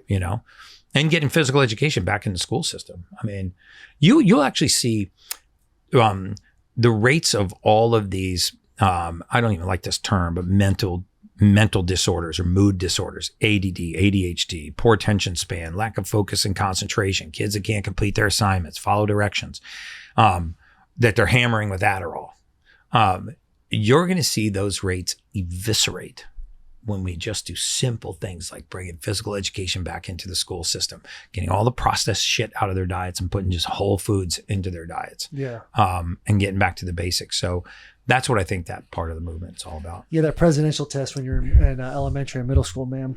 Yeah. Figured out boys and men. Those days, you go down, you have to do the stretch thing first, and you do the sit-ups, the push-ups. Push-ups in a minute. Yeah. And you're just thinking to yourself, my boy Will, he got 36. I got to get myself at least 37. We like years ago there's that box right there. There it is. The stretching. That's the stretch box? Yeah, the stretch box. That's awesome. Isn't that crazy? Oh, that's the 5th grade presidential test. Yeah. He looks like he's struggling, dude. Yeah. That's a big ass 5th grader. That is a big ass 5th grader. You're expected to get the most push-ups, and then you hear one of your boys at like 68 in the push-up contest. You're like, fuck. Ain't no way. I'm doing 68. Yeah, heart rate going, the anxiety. A 30-second dead hang, run a mile in less than 9 minutes, do 10 unbroken push-ups and 20 unbroken sit-ups. I mean, that seems to be like the very basics, and yet 77%. This is a Department of Respect the seven. Department of Defense statistic. 77% of our military age men and women. These are men and women that qualify for military service due to their age.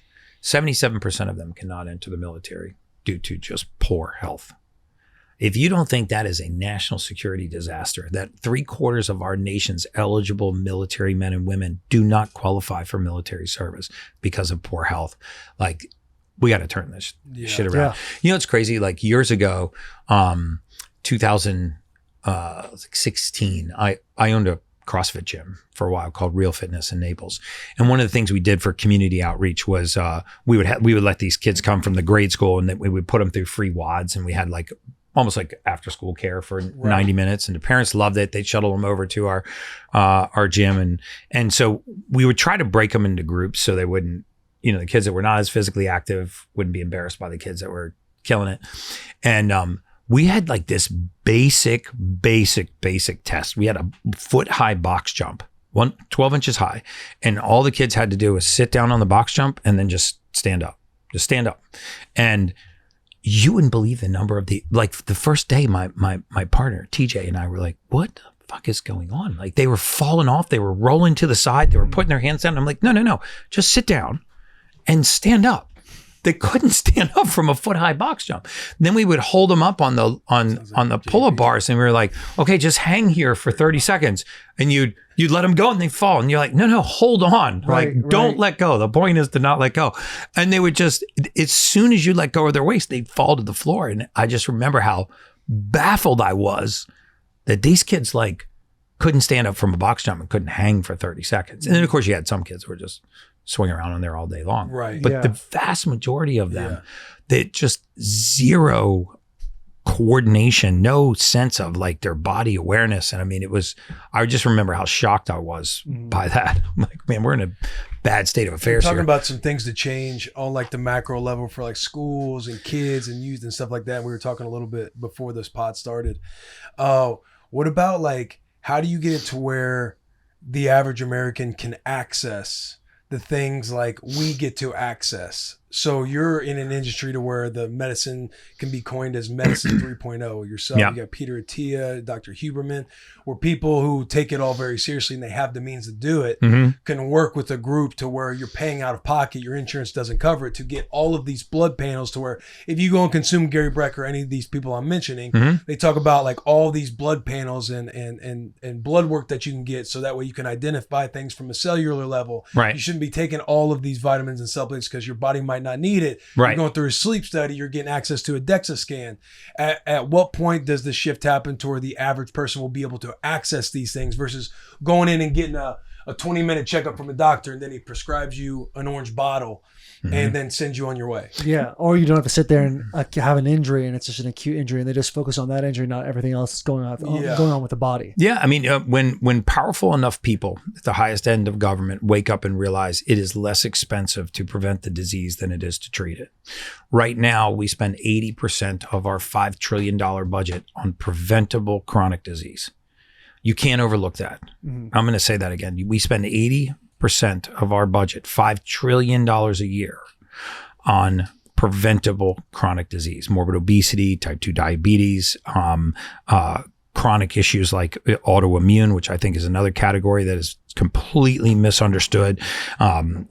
Genetically inherited disease, which is another completely nonsensical thing that we've been sold by the medical community, is that we inherit disease from our offspring because my uncle had high blood pressure, I have it, so I have to subscribe to a lifetime of medication. So as we are slowly waking up to the fact that it will cost us less money to prevent those chronic diseases than it does to treat them, we start throwing that money at the deficit, and it becomes very unpopular for politicians to be on the other side of that equation. That's when the real change is going to occur. But let's just walk through some things that you could do for nothing, right? Because I get a lot of flack when we talk about Dana White and some of the other folks that I've worked with, because he has a red light bed, he has a PEMF mat, he has a what's called EWAT machine. Yeah, he's a 1% Exercise. of 1% who can afford to And do just to anything. clarify for the audience too, I'm talking about medicine 3.0 and he keeps using the word preventative disease. It's like you guys working with like in preventative medicine versus when you go to the doctor where it's more reactive medicine. Yeah, it's very true. It's just more of what God gave us, less of what man makes us. I believe a lot more in what God gave us than what man makes us. I don't believe that when somebody has a mental illness or an autoimmune disease or a chronic condition, that they are missing things like beta blockers and Adderall, right? Those are not what we have deficiencies in. We have deficiencies in nutrients that are causing these conditions to exist. So let's say that you want to do Dana White's protocol, $129,000 light bed, a $5,000 PMF mat, and a $5,500 EWAT, exercise with oxygen machine.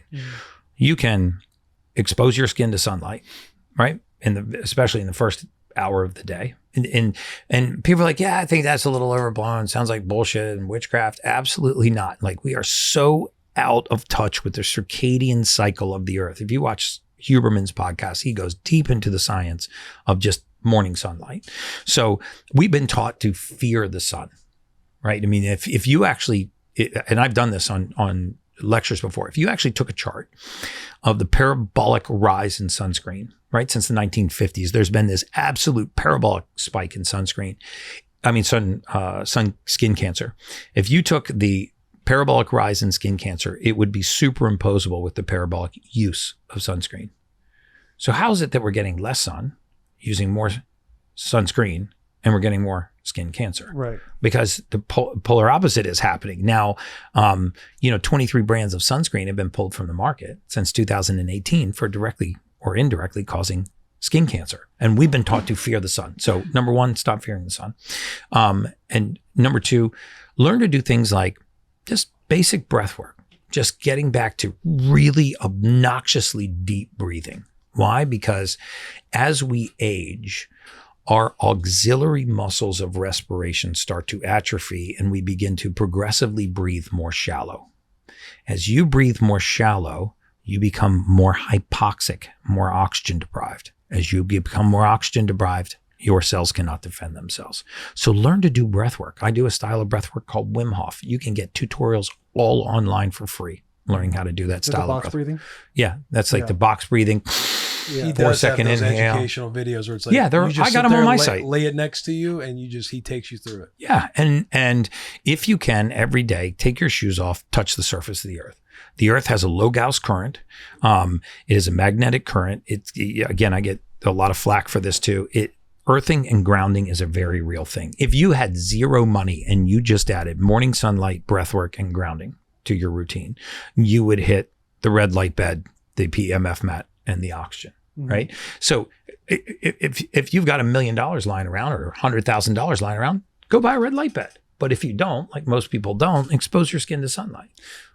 If it's so simplistic to just get 10 minutes of sunlight in the morning, what is the necessity for even spending $125,000 on a red light bed? Purely And convenience. is it still the same on a cloudy day? Yeah, Or if you're up at and you're working out early in the morning, it's still a little dark outside, and you're just like, oh. if you're getting after it and it's wintertime.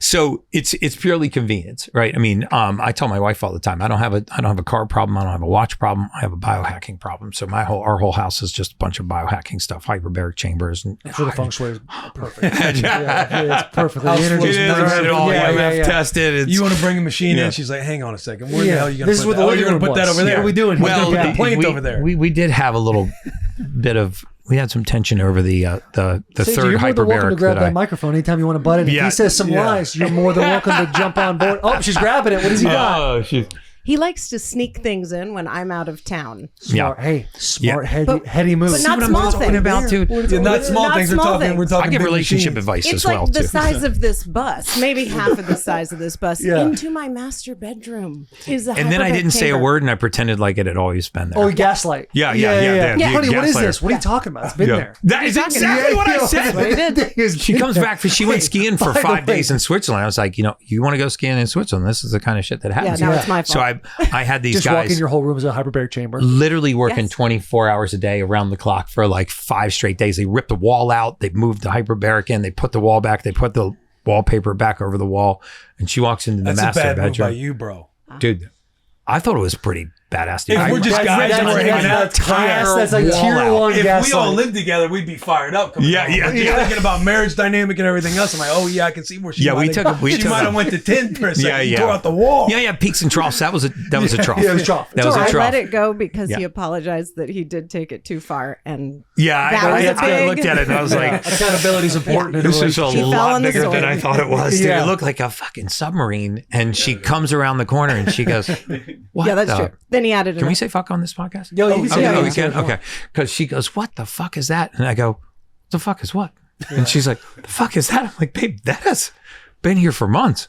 And like literally the drywall, you could gaslighting. see where he had done the tape. Yeah. And I was like, it was still wet. And I'm like, fuck it, you got to paint over it. She's going to be here in 5 hours. So they painted over it and the moisture still came through. So you gotta see all the paint over it. lines. I gotta sell and the it. drywall's That's been here. so funny. And so By the way, he didn't tell you about the second hyperbaric chamber, which is now in our gym, which used to have gym equipment, and now it's just another second hyperbaric. It's Yeah, so so we nice gotta- you got to do it twice. yeah, it's Yeah. about this big. And it's So if got you come it's over, got rowers and weights in you it. can pick your hyperbaric chamber. Yeah. We had a third one too. Yeah, a lot of people have guest rooms. You guys have multiple hyperbaric Yeah. chambers. It's Yeah. This is the aggressive. chamber Exactly. you'll be sleeping in tonight. Yeah. Then we got like hydrogen nano gas, hydrogen nano tubs. We got red light beds. We got multiple cold plunges. One of my original questions is, what is too much? When is it enough? You know, Because it's- have you seen the guy that has like Brian invested, Johnson. Yeah, $2 million in his body every Yeah. single year. He's like essentially He's Benjamin trying to Button live until. till forever, Yeah. until Jesus comes back. Like Right. he's Yeah. trying to get it all done. He's trying to get it all done. Jesus comes back. Like, what is too much? Because there's got to be like a level of, I want to also live my life. Yeah. And from a social standpoint, like if you get to a point where I can't even go out to eat because the seed oils, all these different things Yeah. that could No. possibly be in it, it's just, it can be crazy. And I think, and I'm a big fan of Brian Johnson. I think he's showing us what's possible, not what's probable. I mean, Right. it's not probable for just about anyone. But you know, to his credit, look, he's spending his own money and he's getting data on his body and he's just sharing it with the world and he gets a lot of flack for it. And I'm like, dude, leave the guy alone. He sold his company for $200 million bucks. And he's spending the money on trying to see how long he can live. And he's giving you a window into it. You don't have to do what he's doing, but he's showing you what's possible, not what's probable. But the majority of us would be better served to just get back to the basics. You know, like I said, sunlight, grounding, breath work, whole food diet, sleep, basic supplementation. Everyone, the majority of people listening to this right now are probably supplementing for the sake of supplementing. They're not supplementing for deficiency. And that's where most people go wrong. You know, like if you ask me about CoQ10, resveratrol, NAD, ashwagandha, St. John's wort, I mean, all these things are great. The question is, does your body need it? And there is one test called a methylation test. It's a genetic test. It doesn't look at all of your genes. It just looks at the genes, the 9 or 12 genes that convert nutrients in the human body, that give you the raw material that you need to power the body. It's a test you do once in your lifetime. You definitely do not have to do this test with me. Hundreds of companies offer methylation tests. They're not expensive. Basically, you take a cheek swab, you send it to a lab, the results come back and it says, here's what your body can process and here's what it can't. And it will give you the basic supplements that you need. And by basic, I mean they're usually a complex of B vitamins, something called methylfolate, basic amino acids that you could get off the shelf, and vitamin D3 with K2. If you actually supplement for deficiency first, right? Like back to the tree example where the soil's deficient in nitrogen. If you don't add nitrogen to the soil, nothing else matters. And you can cover, even if you didn't want to do those tests, you could cover the basics with a methylated multivitamin, 5,000 IUs of vitamin D3 with K2, and about 800 micrograms of methylfolate. Those three things would cover 85 to 90% of the basics of what the majority of human beings are missing. If you give those nutrients to your body, now it can start to manufacture and convert things inside of your body that lead to your mood, that lead to your emotional state, that return your gut motility to normal. So take, for example, the whole category of, let's say, mental illness, like depression, anxiety, ADD, ADHD. If you just took those three things, probably 80% of your listeners have suffered from some one or all of those things at some point in their life, right? And you're told that you have mental illness or you have a mood disorder. But if you start backing this up, right? Okay, well, how do we define depression in this country? Well, we define depression as an inadequate supply of serotonin. So in other words, if you're low on serotonin, you're by definition depressed. So wouldn't you think that if the definition of depression is low serotonin, that the fix would be to raise serotonin? That's not what we do, right? We take people that are low on serotonin, we put them on something called an SSRI, a selective serotonin reuptake inhibitor. And what does that do? Well, it doesn't raise your serotonin, but so by its own definition, it doesn't end depression, which is why most people take these things for 12, 14, 16, 18 years. If we actually took a further step back and said, well, how do we make serotonin? If I'm low on this thing, how do I get more of it? Well, we make serotonin in the gut. 90% of the serotonin in your body is right here. If you don't have it here, you can't have it here. So depression rarely begins in the outside environment. It almost always begins in the gut. And so how do I make serotonin in the gut? Well, you take an amino acid called tryptophan, the one that makes you sleepy for after Thanksgiving dinner. You methylate that into the neurotransmitter serotonin. And then it goes up to your brain and it creates mood and emotion. So could I be depressed because I'm low in serotonin, because I don't have the right complex of B vitamins and enough supply of tryptophan? Yes, those are simple nutrient deficiencies that eventually wind up as a mental disease, right? Then you'll never convince me that 65% of Americans suffer from a clinical level of depression. Like, it's just not. We don't have that big of a depressed society. We have a nutrient depleted society that is expressing itself as depression. There's so many people running around with anxiety or ADHD, and they think that they're deficient in Adderall or Vyvanse or Ritalin. They're not deficient in those. They're deficient in the complex of B vitamins and the methylfolates and the amino acids that give them the material to make the neurotransmitters that build mood and emotion. And so, like, my message for humanity is you can take a basic level of supplementation, focus on sleep, water, hydration. Yes, you can add hydrogen, things like that. But before you go and step up to the big leagues of buying all this fancy equipment and everything, if you just covered those basics, man, your life would take an entirely different trajectory. Yeah. I do this thing sometimes when I speak from a stage where I say, I'll take any ailment that you or a loved one suffers from. It can be an autoimmune disease. It can be a mental illness. It can be a mood disorder, any ailment. And I will tell you what raw material is missing from your body that is causing that condition to exist. Because so many of us have just bought into the fact that because my parents or my grandparents or my aunts or uncles have it, I have it. Now I need to be on a lifetime of medication. Or I just suffer from generalized anxiety. For what reason? I don't know. I just have generalized anxiety. I have generalized depression. I have ADD or I have ADHD. My belief is that you don't have any of those things. You have a nutrient deficiency. Yeah, You think I don't know seasonal if I was depression answering. is real? I do. I think that, fuck yeah, dude. I went to, I love that. It's a I good do. question. I just love how you just popped it up there. dude, it's actually a great question, Seasonal dude. depression is absolutely real. Dude, it's so real. I mean, I learned to believe in it when I lived in Chicago for 6 years in grad school. I went to grad school in Chicago. That's where I got my second degree in biology, human biology degree. Nice. Dude, you don't see the sun for 7 months. And I lived in the South Loop of Chicago. And I'm telling you, you can feel it in the city. Like everybody's just pissed off, irritated. They want to fight, drink, sleep, or eat pizza. Right? It's like, that's like, Right. you know, and then you get that first spring day. And sorry if you live in Chicago. And you get that first spring day where like all the windows pop open and the sun's shining too. People flood Literally the like streets. the rose-colored glasses like come back on. Dude, People you are can. all over the streets. It's amazing. Because I That's grew why I up, live in Florida. I grew up in Arizona. Yeah. You guys call yourself the Sunshine State. Arizona actually has the most sunshine of all the states. I actually heard it was Colorado. No, Could we do a fact check on that? We can fact check that. Absolutely. Because yeah. I would love to. I would love nothing more than to get this. Dude, right now I don't think against Gary Brecka. I don't think that Arizona beats Arizona's number Colorado. one. What has more sunshine? Colorado, the state of Colorado, or the I don't state know. of Arizona? Arizona is often considered the sunny state in the U.S.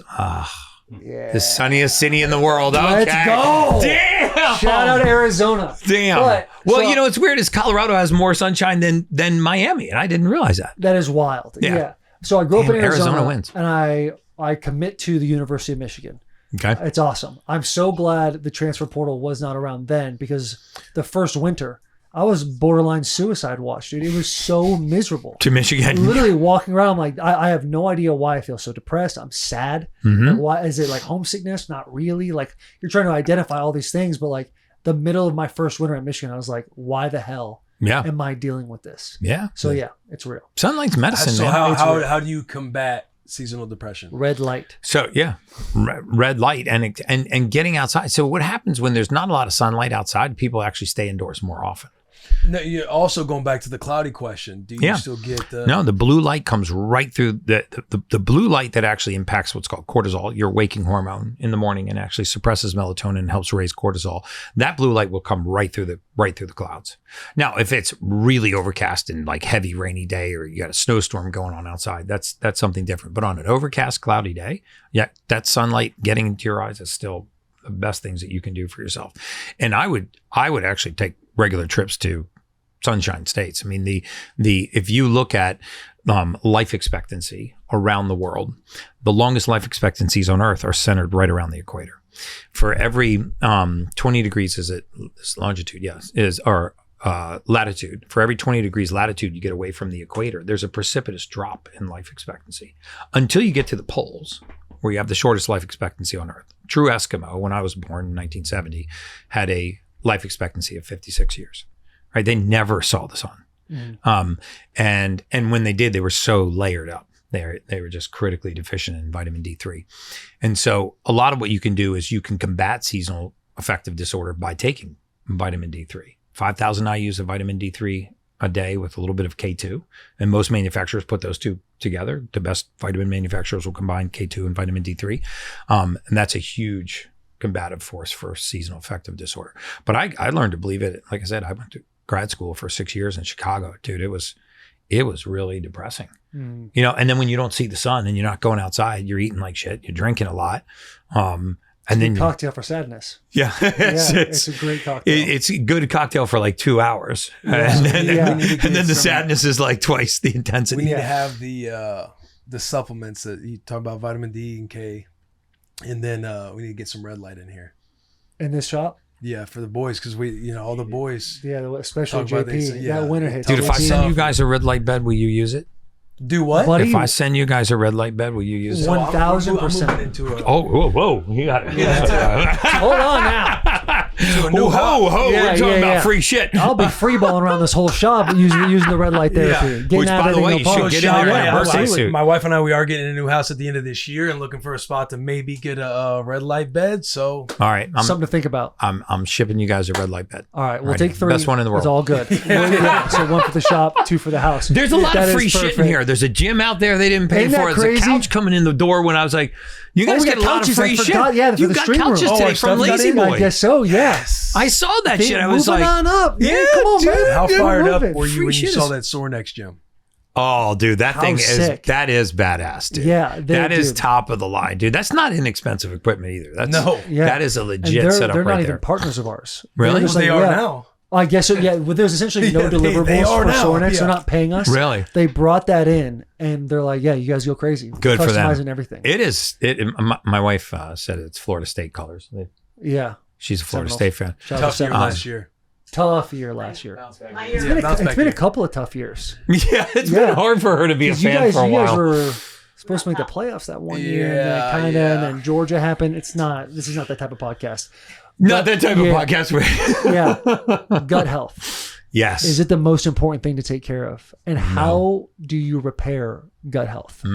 Great question. Thank you. So, thank you. It's always nice to hear that. So if you think about what the gut is, first of all, our gut is actually outside of our body. It's hard to remember that, but the inside of your intestinal tract is continuous with the outside of your cheek, right? It just folds in.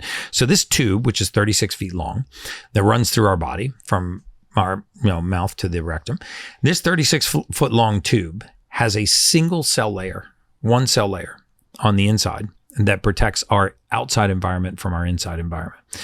That single cell layer is one of the most important cell layers in all of human physiology, because what it does is it keeps bad things in the gut and it keeps good things in the bloodstream. When that layer gets compromised, which is called leaky gut, you have all kinds of consequences. So if we think about what are some of the big things that go on in the gut? Well, first of all, remember that we don't eat to feed ourselves. Right? Nothing that you eat, no piece of chicken, no hamburger, no slice of bread, is in the format that you can use as energy. The only reason why we eat is to feed our gut bacteria. Our gut bacteria eat to feed us. So there's an intermediary between the food you eat and the nutrition your body gets. And that intermediary is your gut bacteria. So we eat for one reason only, to feed our gut bacteria. And they eat for one reason only, to feed us. And so that intermediary is very important. So you have bacteria in there. And then you have this single cell layer. And when that cell layer gets disrupted, contents from inside your gut start to leak into the bloodstream. This causes inflammation. It's the genesis of a lot of autoimmune disease. If you think about what else goes on in the gut, the majority of our neurotransmitters are made in the gut. And what are neurotransmitters? Well, neurotransmitters form the basis of every mood and every emotion that you can feel. Dopamine, for example, is the main driver of behavior. If I was able to magically stick a syringe in your arm and just suck the dopamine out of your body, you would immediately engage in dopamine-seeking behavior. What does that mean? That means that you would be seeking something like drugs, alcohol, nicotine, promiscuity, workoutaholic. You would do something to chase that dopamine deficiency. We called this addiction. The absence of dopamine is the presence of addiction. There isn't an addict in the world, if you've ever been an addict or known a true addict, that woke up one morning and said, I want to get really banged up. They woke up one morning and said, I want to feel normal. And it was the search for normalcy that developed their addiction. They smoked a cigarette, they took a hit from a joint, they drank alcohol, they engaged in some kind of crazy activity like jumping off a cliff in a squirrel suit. And they're like, whoa, that rush of dopamine made them feel normal. So when you talk about all the things that the gut regulates, it not only converts our food into compounds the body can use, it not only manufactures neurotransmitters that make us feel happy, make us feel sad. If your gut is off, you can't feel elation, passion, joy, arousal, libido, because you can't manufacture those emotions. So the gut is incredibly important. 70% of our immune system is sitting right outside of our gut. And why? Because that's where all the action is. And so what are some great things that you can do for your gut? Well, there are peptides, probably my favorite peptide in the world, which is called BPC 157. Golf clap for BPC. Yeah. It is incredible. I was a founder's client. Oh, we were? Yeah. I mean, Will put me on BPC. It used to be illegal in the NFL. And I can't believe it's not legal in the crazy. NFL. Absolutely crazy. But he put me on, and I would have like just general soreness, stick it in my, my leg or my butt. Fine. Yeah. I had an ankle. If my ankle would be swollen up, I feel like I wouldn't be able to play. Put it there acutely. 3 days later, I'm able to play a game. It's incredible. It is an I incredible. heard about it peptide. through Greenfield being on Rogan back in like 2015. Yeah. When he's talking about red light, putting stem cell in his boy downstairs. All the hacks like boost your testosterone. Yeah. And then he'd do shockwave therapy on it. And then he talked about BPC 157. Yeah. He talked about it not being illegal yet. And I was like, well, let me see. Yeah, it's not illegal. Let me see what There's there's a company called Peptual. They make these where you go online, because I think you also have to be concerned about where you're sourcing peptides in general. The majority of these peptides come from China, and there's a lot of fillers, binders, a lot of them have metals in them. I'd be cautious about just going online and searching BPC 157 than just buying it. But if you can get it from a compound pharmacy, which compound pharmacies make it in America, then it's regulated. But BPC 157 is, it's arguably my favorite peptide. You can stack that with something called TB500, which these are just healing and wound repair peptides. This will actually help to seal that single cell layer of the gut, because not only does it improve soft tissue injuries like you're talking about, like ligaments, knees, hips, shoulders, rotator cuffs, low backs, but it's actually a gastric peptide. It's a gastric pentadecapeptide, and it's synthesized from gastric juice. So it really helps calm inflammation in the gut and helps heal and seal the gut. The majority, if not all, of my private clients I have on BPC 157. It's tolerated very well orally. You can take it orally. You can take it by injection. You can site inject it like you're talking about. Peptual makes these pads that you soak with BPC 157, and you put them on the skin, and it will release the BPC 157 over a 12 to 14 hour period. So if you have some kind of nagging repetitive injury, like a rotator cuff or, lateral ankle or medial knee or low back, everybody usually has low back issues. Mm-hmm. It's incredible. So we're talking about the gut. I think BPC 157, also, adding things to your diet, like fermented vegetables. Just take a serving of fermented vegetable and throw them on the plate with at least one of your meals. Fermented vegetables are like sauerkrauts, kimchis, even pickled. There's BPC 157. Stronger tissue, reduced inflammation, quicker healing, improved brain function. The now human clinical studies that are being done on BPC 157, because it was largely done on animals. Now some large-scale human trials. The data that's coming out of these trials for neural inflammation, for cognitive function, for connective tissue injuries is amazing. Because before we just fully get off BPC 157, what it does is it harnesses the power of your body to heal itself. So let's say you were walking down the street and you stepped off a curve and you twisted your right ankle. Right? So how does the body know to heal this right ankle and leave the left ankle alone? It's because when you tear that tissue, you break open these little cells called fibroblasts, and they start telling the bloodstream, hey, I'm hurt. It starts sending a signal, an inflammatory signal.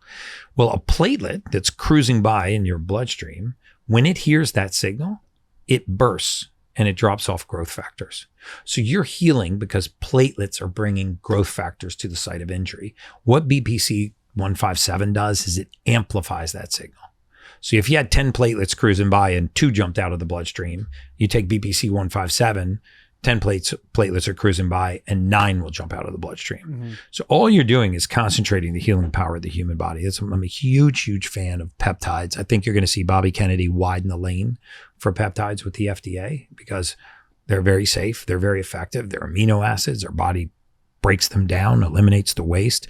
And we're taking so many anti-inflammatories and corticosteroids. In the NFL, steroid injections end more careers early than you could imagine. Cortisone's crazy. Once or twice, fine, but chronic cortisone injections, Joe Theismann, probably. Not Joe Theismann. Who's the Miami quarterback? Dan Marino. His career was ended early because just multiple cortisone injections, Right. constantly into the elbow. Now, if you sprain your ankle, would you say going into the site with BPC 157 if you're injecting it, or if you still do it sub-Q in your gut, it would still get there? If you did a sub-Q in your gut, it would still get there. I would either wear a patch or I would take very high oral doses, right? Because BPC 157, usually the dosage is around 500 milligrams orally, but you can take 4 or 5 times that amount very safely with very little known side effects, because what will happen is BPC 157 will migrate to that site. Right. It is attracted to those cytokines, those histamines, the signal coming from the inflammation. So you can take high doses orally. It works very, very well. You can also site inject it, but just like going sub-Q, the bloodstream will carry it away and it will find its way back to that site. Unless you're going right into the capsule of the joint or something, which most people are not qualified to do. So BPC 157 is tolerated it's one of those peptides you can take orally. It's not like the growth hormone peptides. Like in pill form, or you just saying put the syringe and squeeze it in your mouth? You can take it in capsule form. You can take it in a form that in a patch that actually goes into the bloodstream over a prolonged period of time, which is a method that I would prefer. You can combine it with things like NAD and something called GHKCU, which is a copper peptide. So you can actually get these patches, you soak them with GHKCU copper peptide, NAD, and BPC 157. You wear them for 12 or 14 hours and it leaks a consistent dosage into the bloodstream. So if you had an acute injury or you were recovering from surgery, that's what I would be doing. If you specifically have gut issues, I would be taking BPC 157 twice a day orally, 1,000 milligrams, 2 different times during the day. The back of the bottle is going to tell you to take 500 milligrams. For how long? Until the symptoms have resolved, and then I would take it prophylactically, essentially forever. And then there are, I got a low back problem right now. Oh, you do? Yeah. Yeah. It's been an issue since 2020. So let's just focus on that for a second. So why do low back problems have a tendency to linger? Why do rotator cuffs have a tendency to linger? Why do a lot of these injuries have a tendency to become chronic? And I can't emphasize this enough. Is that you? Yeah. Oh, I was like, damn, it's a lot worse than I thought. We're going to do this pod and I'm going to get up and it's going to take me a nice few steps just to get fully back upright. All right. If I fix that for you, will we come back on the podcast and do an update? Yes, absolutely. Okay. I'm gonna put that podcast. Yeah. Fuck him.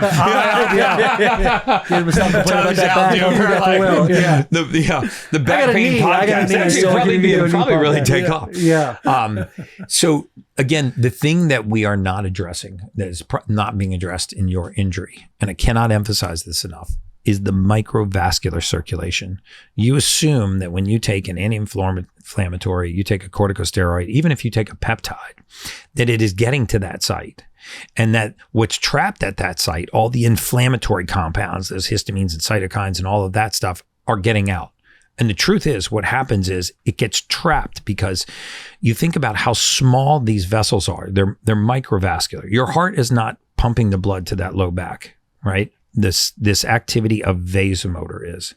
So if you were to, and I'm going to send you one of these too, if you were to bathe in hydrogen gas, I know this sounds crazy, but if you were to bathe in hydrogen gas, if you were to start taking hydrogen tablets, and if you were to take slow release, long duration BPC 157 and TB 500, and regularly use red light therapy, a powerful enough bed. You can't use a bed that plugs into a 110 outlet. You have to use one that plugs into a 220.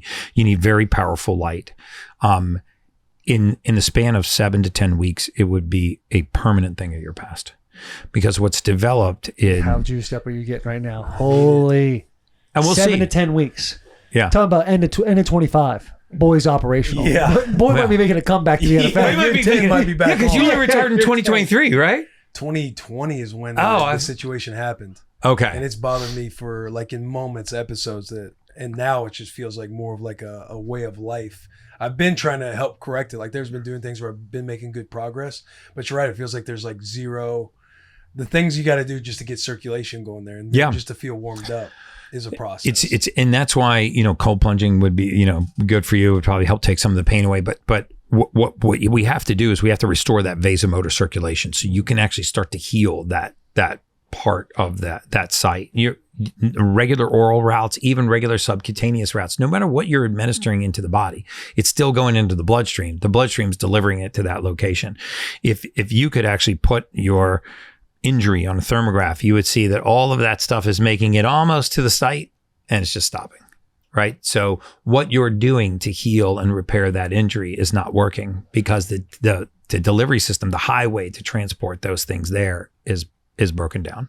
Right. So once we restore that highway, which is the microvascular system, and you do that with hydrogen gas, you do that with red light therapy, and you do that with slow release peptides, because bolus doses will not make it to that location and then they'll be gone from your bloodstream. Very small amounts will make it to that location. So you need prolonged, sustained dosing. This is going to be a game changer for you. Oh, yes.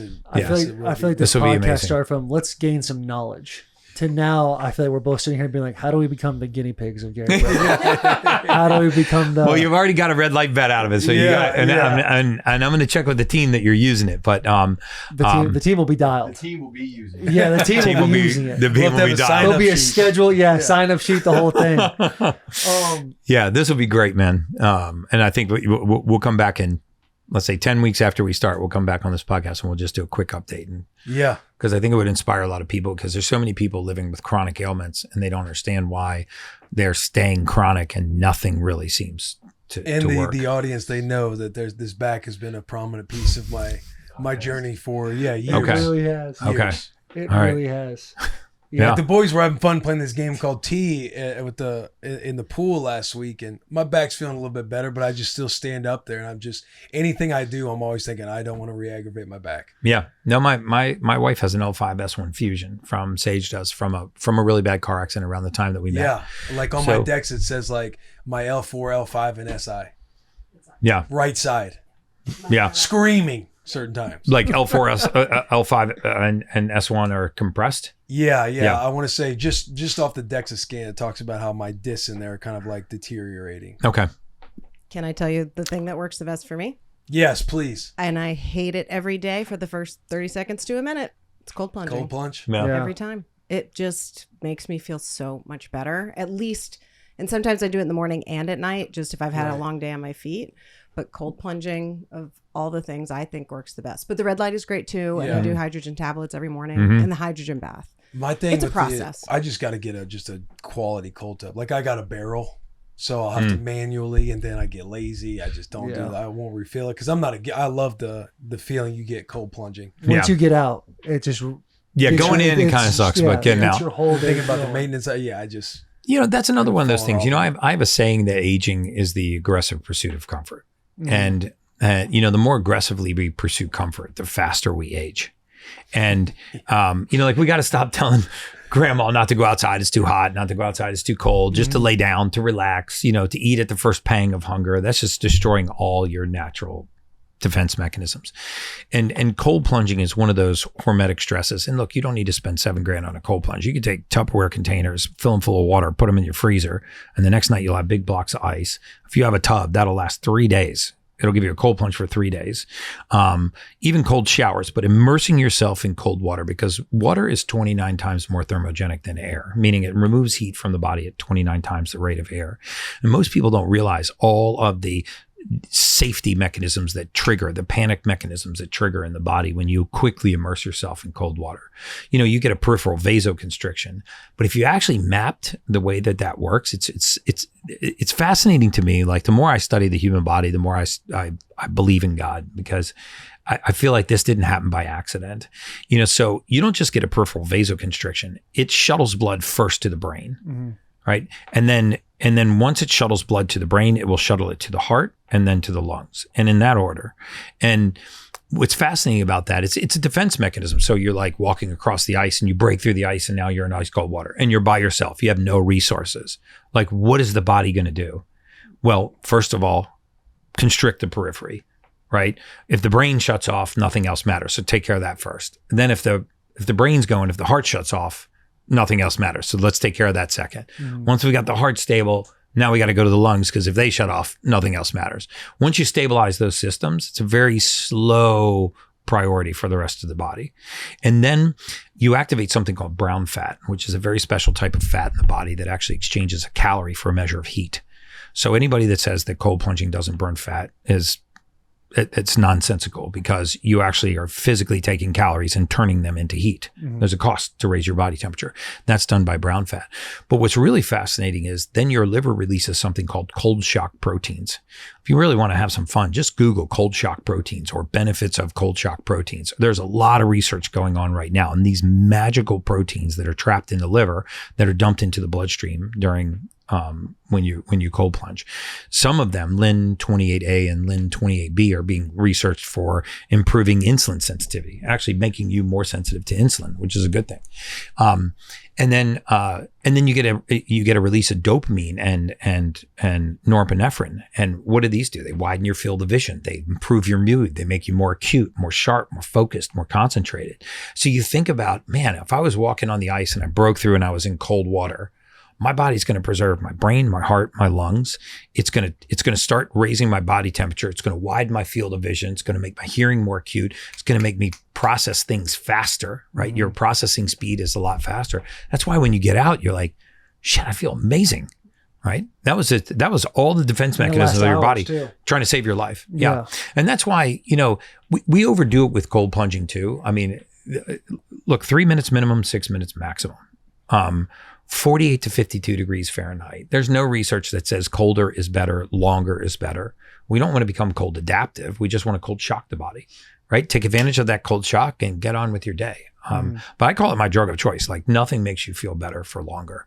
Is there any biological difference between men and women in using the cold tub? Yes. I mean, women need to be a little bit more cautious, especially given their time of the month. And so a cold plunge is really anything 58 degrees or less. Right? So women can get in slightly warmer water. 58 degrees Fahrenheit is still cold enough to give you all of the benefits of it. It becomes like a man contest. Yeah, it's always ego. It's like, you did 48? Yeah, I did 46. Yeah, I did 46. Yeah. 37, bro. Yeah, I'm going to get liquid nitrogen next week. Something about a wintertime, though, when you have to break the ice in a cold tub and sit in it, you definitely feel like a Viking for a minute. Yeah, you definitely do. You definitely feel way cooler. You definitely do. But a lot of the things that apply to men don't directly apply to women. Like some of the worst endocrine disasters I've ever had to repair are in young menstruating women that eat in a very narrow feeding window. Like husbands and wives will say, well, let's start intermittent fasting together. And the husband's killing it, right? I mean, he's putting on muscle and he's exercising, he's sleeping like a bear, he's got all the energy in the world, and the woman's just a disaster because she's narrowed her feeding window. And so if you're a woman, you're listening to this podcast, all six of you. All six of you? All six of you out there. Well, 7, because my wife's here. Yep, and my 7. daughter. 8. Okay, so right. the 8 of Getting you. close to double digits. Yeah. What are you guys, like 99.1? We're up there. We're up there. I think we're 90. We're 90? I think we're 97. I was going to say. No, we're not. Yeah, a lot of toxic masculinity on this podcast. I feel I understand completely. Anyway, we'll throw the 8% of women a bone. Just get a blood test. If your 3-month average of your blood sugar is very low, in other words, if it's below 5.3 or less, you're not a candidate for intermittent fasting. Men, we do really well with it. We only have one major hormone, testosterone. They have multiple hormones. They're different people throughout the time of the month. So I would. What is that? Science. Sage is science. Just purely science, babe. Multiple personalities. I can back that up. Yeah, we can act multiple personalities. What were you saying? You're not condoning what Gary just said, Talon. I love you. So, I mean, I just don't think it's a one size fit all. So women can do cold plunges at 58 degrees. What's your thought on having three meals, like real full nutritious meals, as opposed to snacking throughout the day? I think that's great. I mean, if you look at the longevity diet, Walter Longo's research, who's probably the top intermittent fasting and fast mimicking researcher in the world at USC, you will find that the big data doesn't support time restricted eating. It does support fasting, but not consistent fasting because we become adaptive. So a 12-hour feeding window is what he published in the longevity diet. He has an enormous body of research to support that. And then once in a while doing what's called fast mimicking, where you actually reduce your caloric intake for a day or for several days.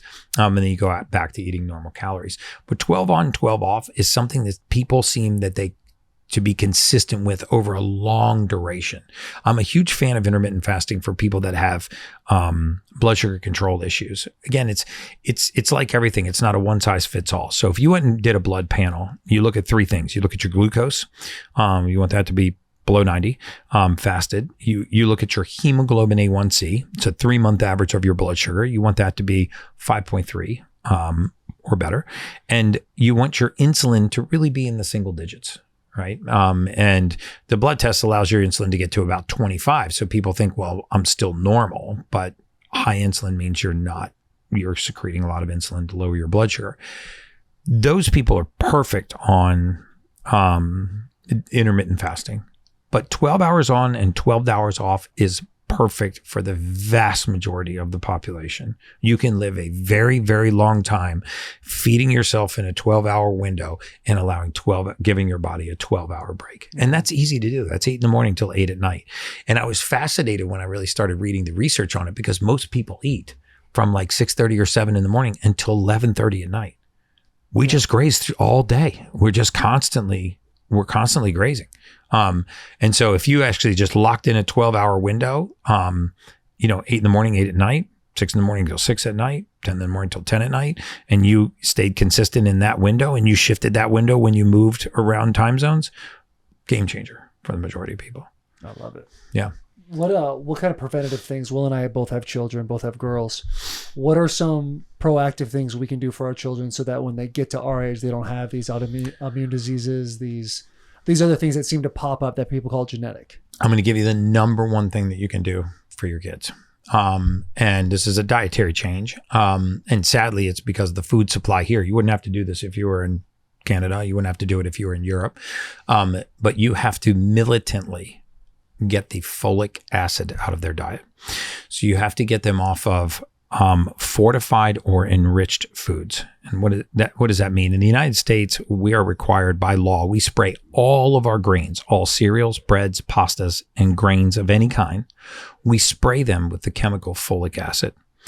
We've been told that folic acid is a naturally occurring compound. It's not. You cannot find folic acid anywhere on the surface of the earth. It does not exist in nature. Okay, folate exists in nature.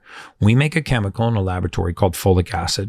In 1993, the chemical industry convinced the US government to spray this on our entire grain supply. So all bread, all pasta, all flour, and grains of any kind are sprayed with folic acid. We don't call it sprayed with folic acid. We call it fortified or enriched. So fortified or enriched foods are sprayed with folic acid. What are fortified or enriched foods? Well, Pop-Tarts, cereals, breads, bagels, all the things that we feed our kids. So if you just made the simple shift of either choosing organic or non-fortified, non-enriched versions of those foods, you would have a completely different child in the house. Because about half of the population can't process this compound at all. We have a gene mutation called MTHFR. It's affectionately called the motherfucker gene. About half the population has it. It's called MTHFR. It means we can't process folic acid, which wouldn't be a big deal until you realize that folic acid is the most prevalent nutrient in the human diet. So if you switch to non-fortified, non-enriched foods, you would plummet the incidence of ADD, ADHD, OCD, manic depression, bipolar, learning disabilities, poor attention span, poor ability to follow directions, what we call impulse control. All of these issues that you have in kids very often are because this compound is coming into their body and they can't process it. Mm-hmm.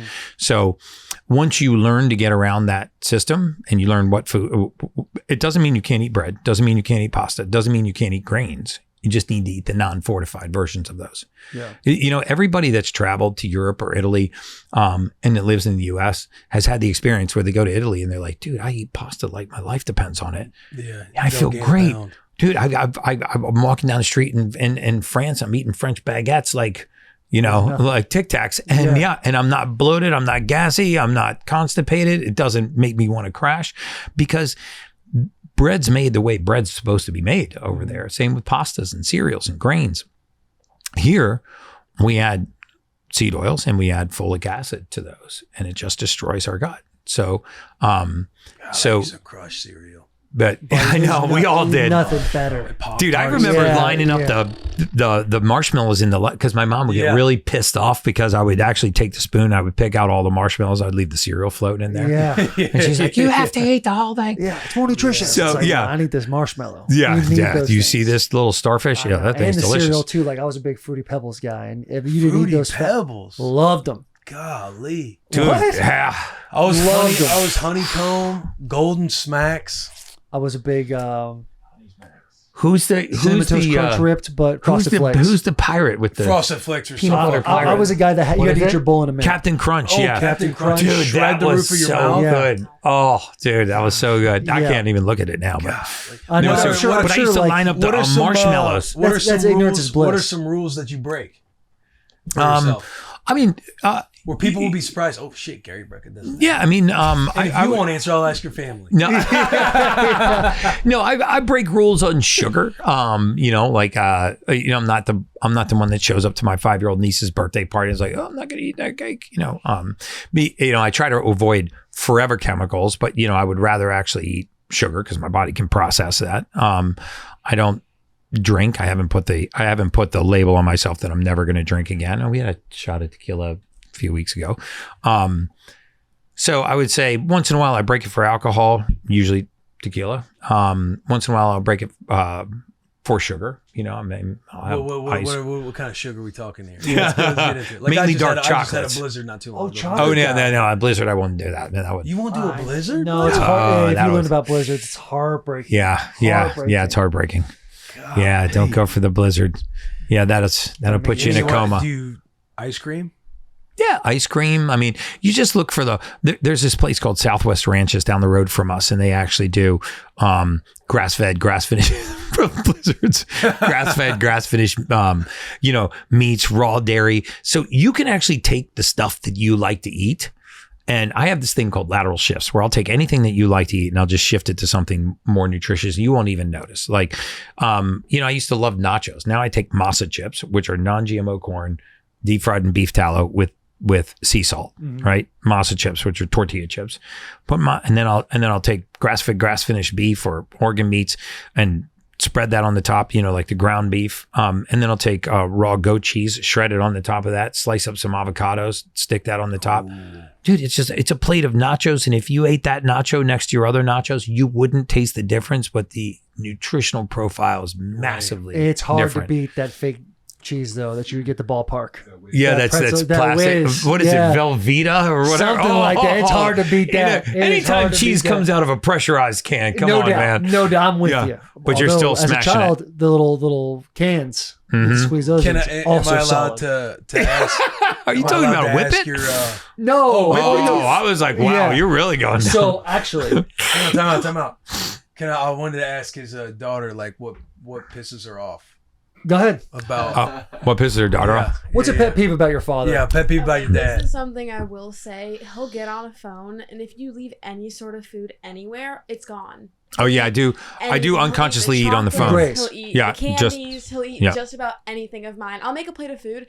I'll go to my room, go to the bathroom, get a glass of water. I'll come back and it's completely finished. If I'm on an intense phone call, Nothing. Like, pick up and anything pacing and eat around, anything, I'll and smash it'll it. piss me off so much. What's he- crazy On too the is she had that in the refrigerator. holster. She was Whenever- ready I for was- that. yeah, she did have And, that in the you'll holster. I'll get like shitty food every once in a while, like stuff that's bad for you, and I'll find it and I'll still eat it. That's what we true. needed. That's what we It's needed. true. You gotta say it. Unconscious Yeah. eating, dude. Do you Unconscious eating. ever The get, more like, intense the phone call, the less I Yeah. am Do you aware. ever get like if you get like bad food or say you get fast food or something? Are you ever trying to be sneaky about it? Like, oh, I don't want my dad to see this. Oh, I don't eat her fast food. It's like occasional. So we did a cross-country road trip to Colorado. We took our Tahoe and we drove it out to our house in Colorado. And I had never had a Big Mac before. So I was like, I want to try it. And I convinced her, I don't know how I did it. I was not on this trip, for the He record. was not there. It was just us. But I had a Big Mac and I had to sit in the same position for like 45 minutes because if I moved, I felt like I was going to explode. Like it was the most terrible I'm like, thing. that's So what you I get. stay away from the shitty stuff because it's gotten to the point where like we've eaten so healthy that like eating shitty food will make you like, it'll make you like a hangover. Yeah. Like you'll wake up in the morning, you'll feel terrible. Like I can't eat anything like that. The whole family's But really it would get good, to a though. point where I would have I think ice you're in a cream good and I'd be like, spot oh, if yeah, I that's want it. And like it's like the brownie bits and the ice cream, like the Ben and Jerry's. He'll go through and he'll dig out the brownies, he'll dig out the cookies. Oh leave no, the plain I won't eat the ice cream, and but dig I'll all try the to good find stuff. the little He'll take piece of dark everything chocolate good. and I'll isolate the one piece of dark chocolate because I know I'm like the surrounding environment's not Gotta good, have but I it. will take a fork and Yeah. surgically remove Surgical. a piece of dark Yeah. chocolate.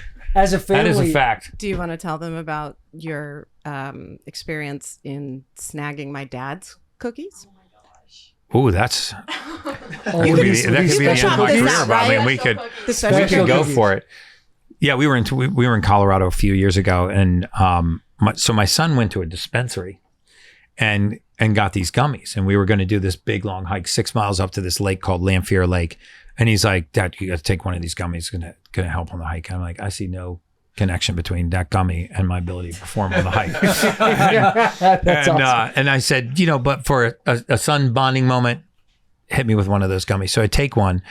And I think the whole thing about like gummies is like they don't hit you right away. And I do no drugs, none, for the record. And you can verify that. Except for Zero, this time. except for this time. So Yeah. it's like, I'm like 40 minutes in. I'm like, I don't feel a damn thing. So I was like, we're walking out the door. So I took another one. First Now- off, time out, quick time out. That is the number We all one get to sin. that Oh, spot. Yeah. dude. So I don't think we're these brownies are hitting me. Give me another. Yeah. Well, Hang on, wait a It minute. gets actually worse. So we're the whole family's in the car and we're going to the spot at Lamphere to hike. And she's like, let's stop by my dad's house. I forget what we were picking up. We go into her dad's cabin and he's got these chocolate squares laid out on the counter. Right. And I didn't realize that these were also infused. Well, Yeah. no, Pull down. THC I have never had. Well, now I have. And so I saw the chocolate square and I smashed the chocolate square and I get back in the car. So now I'm 2 gummies deep in a chocolate square. And all of a sudden, dude, we're going down the highway and I start to get flushed. Like my whole body gets flushed. I feel this rush coming up my neck. And then I get overwhelmingly sleepy and I start trying to convince everybody in the car to go back home and take a nap. And Sage is like, fuck is wrong with you? Like you're like Mr. Energizer Bunny. Like you wanted to go on this hike. I got the whole family in the car. I'm like, yeah, I don't mind if we just bang a U-turn and just take a nap. And by the time we got there, I couldn't feel my face. My hands felt like they were blown up like balloons. And I started playing it back in my mind. I'm like, maybe it was the 2 gummies. I didn't even know that her dad's chocolate had the. What did it have? Yeah, On the then hike, he you took the left backpack us. with all the supplies, and he just did it as fast as possible. Finished the hike, left us with no Then the supplies, paranoia no water, hit. no food. No And it's like, supplies, nothing. no water. I had Nothing. all And the he just supplies in a left us. backpack No and I got shit. paranoid that I wasn't going to make it to the lake in time. So I took off running up Who's the mountain. waiting for you at the I left left the family. I left them. Nobody. So I got up like to a the tiger. lake. I stripped all Yeah, my we gotta clothes get off. there. Why? I jumped in the lake and I'm fucking swimming around this like 45-degree lake and I can hear her screaming F-bombs coming up the mountain. I'm like, what's the matter, babe? I'm like, I'm was just here completely treading water. oblivious. Feel this water. We Yeah, were it is dying. beautiful in That here. is It's a so 6-mile funny. hike. It was no joke. But I felt like a bear was chasing. You know how you're like running and you can kind of feel something's like about to grab you? I wouldn't even look behind me because I was like, it's almost got my back. Yeah. And the Paul just got. You're in the basement. So now. I sprinted up you this- cut the lights off That to go is upstairs to your so room. You think funny. something's chasing Yeah. you the whole entire So I time? sprinted up. So that was the one and only time that I did that. I was Yeah, like, man, I don't it's need to not do that happening again. When did you end up learning about her dad's cookies? Oh, like weeks later. Yeah. No way. Dad randomly like called him out on it, and he's like, "Yeah, how did it feel when you snagged one of my cookies?" And Gary was like, And I was like, "Oh my god!" why? It was like He's a light like, bulb "That's went what the off. Yeah. He's like, yeah. He's like, dude, you were supposed to take a quarter of that. He's like, you were supposed to break that into quarters. I'm like, I wasn't supposed to touch it at all. Yeah. That's the only time you've ever had marijuana. College. Yeah, college is undergrad. a wash. Yeah. You can There kinda was take like a that, pull it in a ball, 25-year, toss it out. there was like a 25, That's 30-year so gap. funny. And That then is that time, wild. all of a sudden, all at once, and it hit me. Got to get to the lake. Yeah, that was the only thing I was like, I got to get to the lake. I got to get to the lake. And I was like, something is like about to grab me. And I don't get it. I've never had anxiety or paranoia. I had anxiety. I was paranoid. I thought something was chasing me up the mountain. Right. I was completely by myself, and I dead sprint. Your gut health's in check. So I went 6 miles. Sounds like it's yeah, exactly. Yeah. Got to the lake. Right. People either have bad gut health or my too high. Yeah. And jumped in the lake, and then I started to feel normal. That is so But dude, funny. you were quite upset that time, quite pissed off. Yeah. And it's like, yeah, you're paranoid and you have anxiety, and then your wife's mad at you, but you can't really connect the dots why she's mad at you. Yeah. So that paranoid anxiety is a little bit higher. I was like, dude, babe. I wanted to take a nap. I need some love and attention right now. Yeah. Like I'm in the middle of a lake, so a bear doesn't get me. Yeah, and now I'm thinking bears actually swim, so now I'm paranoid in the middle of a lake. You know, so get your ass. Yeah, that was a tough one. That was a tough one. Can we cut their mic off? As a family, like, when did you truly buy into basically becoming a superhuman? Like, of all these things. And was there a conversation that took place like, hey, this is how we're now going to handle our entire lives? Because you were saying you were in life insurance, right? Yeah, it was life insurance. I was a mortality expert. So we were researching, ways to predict mortality to the month. And I get a lot of flack for that, but it's truly some of the most accurate science in the world. Because Dana will do his stuff and he'll be like, I was going to die 10.4 years. Yeah.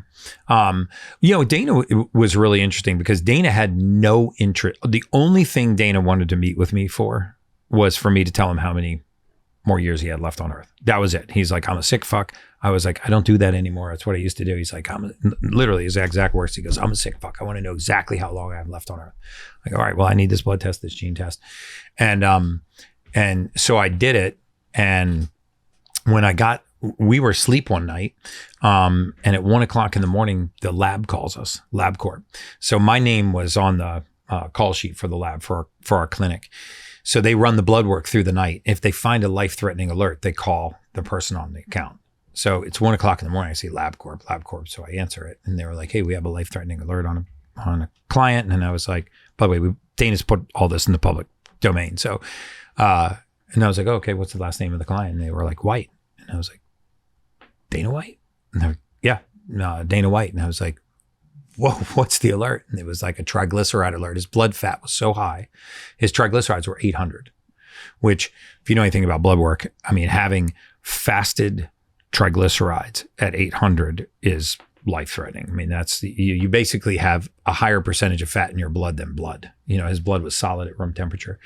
So I got off the phone with LabCorp and I booked my flight to Vegas, leaving at 6:50 in the morning. I was in Miami.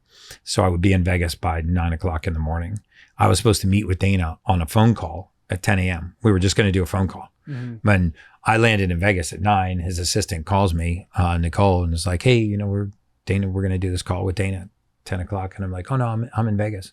And she was like, "Oh no, that wasn't necessary. We can just do it by phone." I go, "Oh no. We need to meet." Damn. And she goes, "Oh, is there something serious?" And I was like, "Yeah, it's pretty serious." And she's like, "Is there anything I can tell Dana?" And I was like, "Sadly, I can't tell you unless Dana gives me permission to tell you, but I need to see Dana at 10 o'clock in the morning." And then, and so Dana comes into the office and he's like, "Dude, what's up?"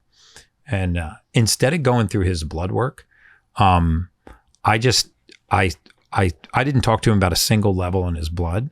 I just described exactly what it was like to be inside of his body 24 hours a day. And it freaked him out to such a level that he said, "I'll do whatever you say for 10 weeks. Because I said, "I can see that you wake up sore and achy in the morning like you had a workout the night before when you haven't. And I bet it really bothers you when you get out of bed first thing in the morning and the soles of your feet and your ankles are so tender that you can barely walk to the bathroom and take your first piss." I said, "Dana, I can see that a few nights a week, you're waking up so hypoxic. I wouldn't be surprised if you're vomiting at night." And he was like, "Whoa, dude, who told you that?" And then I said, I bet one of the things that bothers you most is that it's painful for you to bend down and tie your own shoes. And dude, he took an open, have you ever been in his office? Mm-hmm. He has that big conference table right when you walk into the left-hand side. He took an open palm and slammed it down on the table and jumped up. He goes, "Who the fuck told you that? He's like, I haven't even told my wife that. How do you know that it's painful for me to tie my shoes? And I'm like, dude, your triglycerides are so high. It's called claudication. When you bend down and put pressure into your legs, all that fat's plugging the end of your arteries. It's irritating the nerves. It feels like the skin's going to peel off your legs. He's like, I haven't told anybody that. And so I just described what it was like to be inside of his body. I didn't say, oh, your C-reactive protein is this and your hemoglobin A1C is that, because you'll just lose them. And I said, look, the good news is if I can see the symptom in your labs, we can fix it. And he was like, how long is it going to take? And I'm like, 10 weeks. And dude, 6 weeks in, he calls me freaking out. He's like, I feel fucking amazing, dude. My legs don't hurt anymore. I slept the first night without a CPAP machine. I remember the first time he called me, he was like, dude, something's wrong, Gary. And I'm like, what's up? And he said, the last 4 days, I'm going into the gym. He's like, every time I step on the treadmill or pick up a weight, I immediately get lightheaded. And I was like, oh my God, dude, that's a great sign. And he's like, what are you talking about?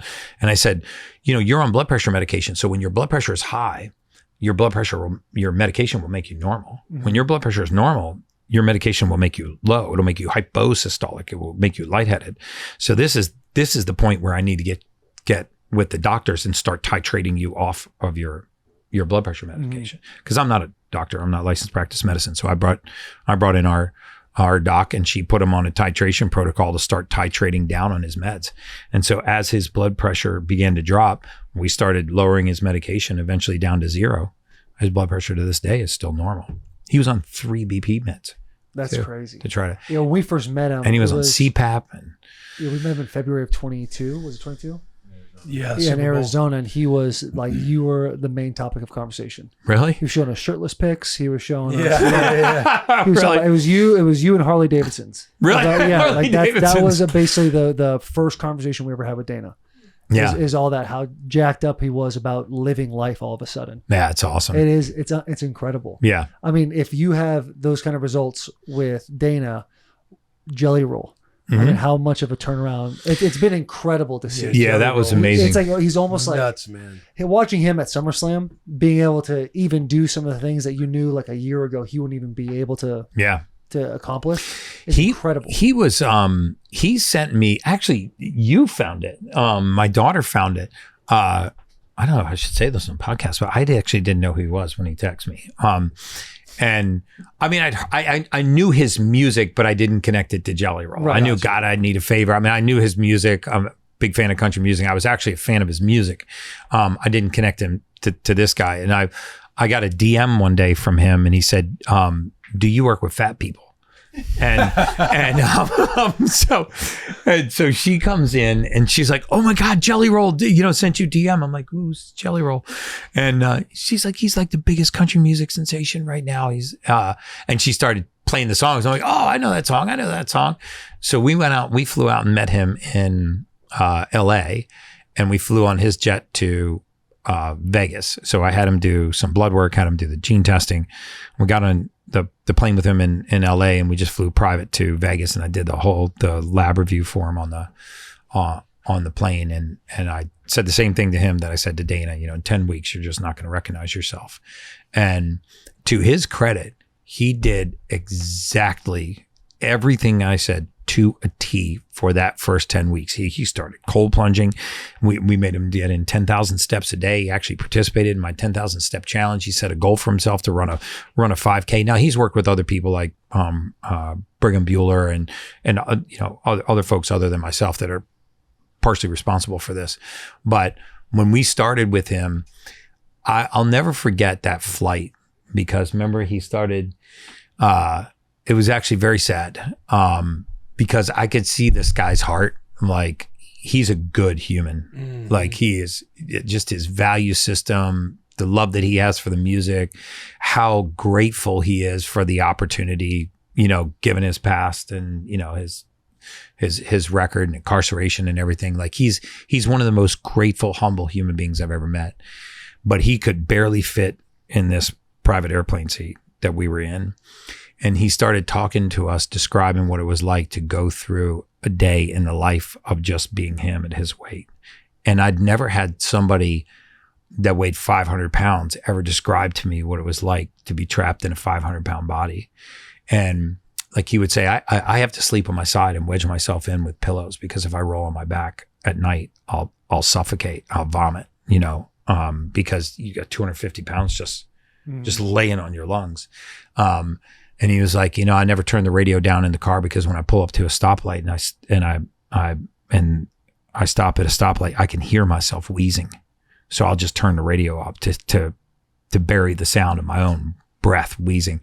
And just the struggle watching him just get in and out of an airplane and up and down from a seat. And like he went through the struggle of what it was like. And he said, every morning that he would wake up, he said as soon as he would wake up, he would thank God that he didn't die that night, because he felt like he was going to die every night he went to sleep.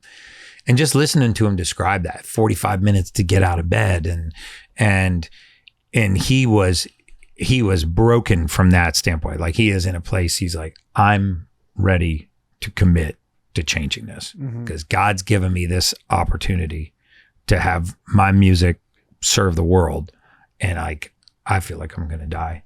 So he was one of we've worked with a lot of folks, but he is one of the most genuine human beings, and to see that transition right there is just amazing, man. No better awesome human to see being him for that stick with it too.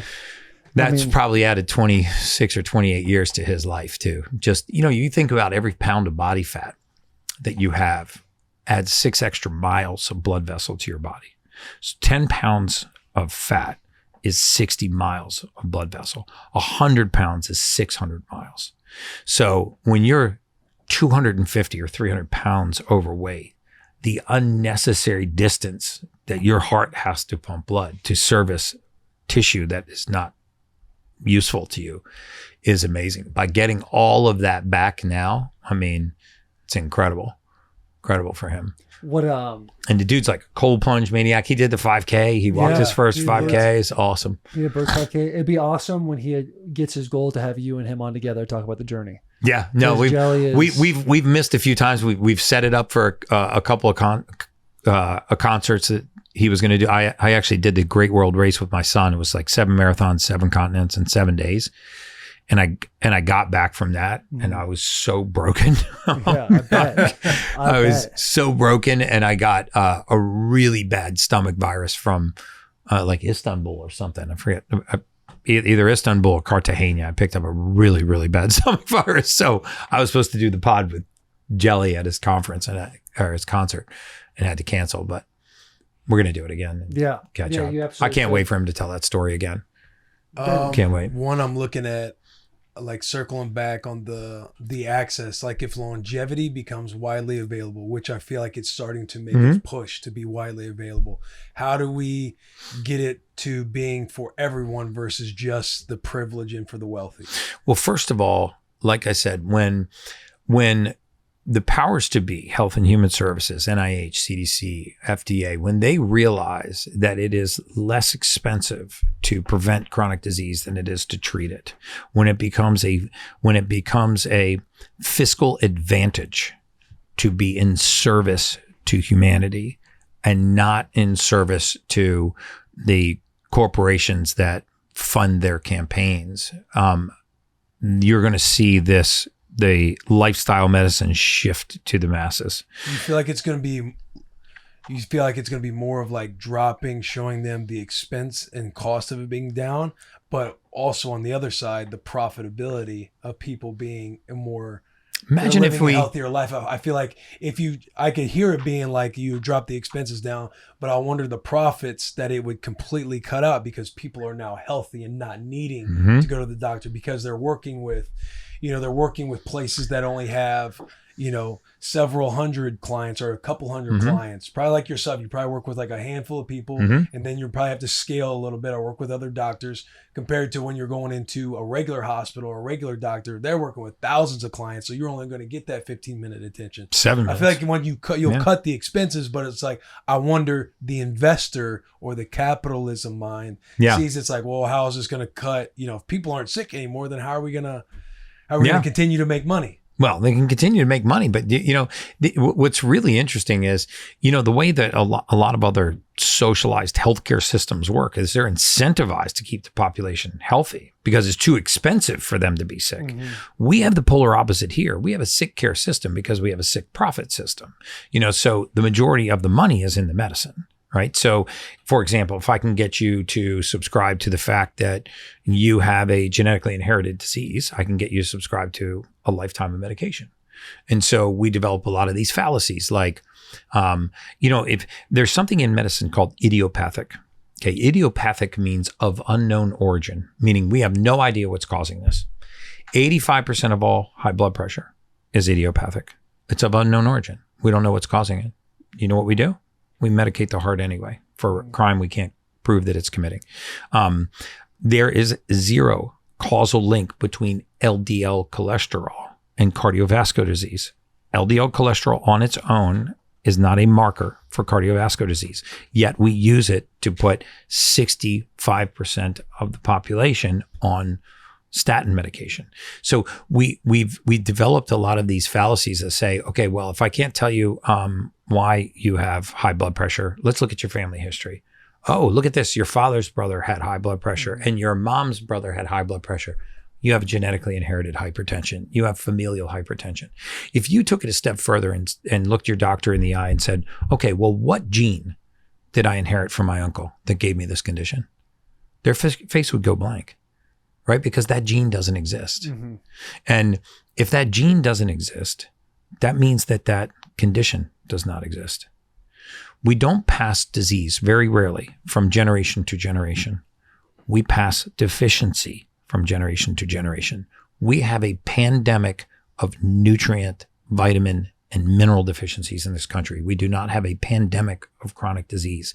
If you actually looked at a soil lineage study done in 1945 versus one done in 2023, you would see that the soil is just so depleted of nutrients, raw materials, minerals, right? And that now, a leaf of spinach then is not like a leaf of spinach now. Mm-hmm.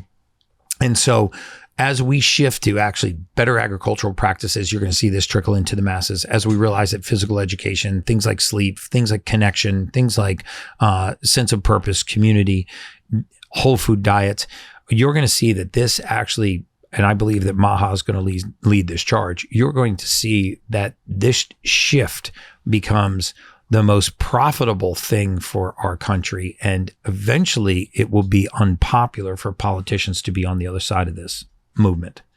Like if you look at some of the big movements of our time, like the Me Too movement, for example, that snowball started rolling downhill and it got bigger and bigger and bigger and bigger.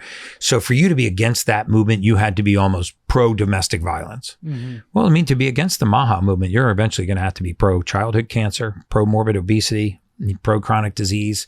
The light is being shed on the corruption in our food supply, the corruption in our nutritional research. And eventually it will be more profitable for these companies to conform, which is a good thing, than it will be for them to resist it.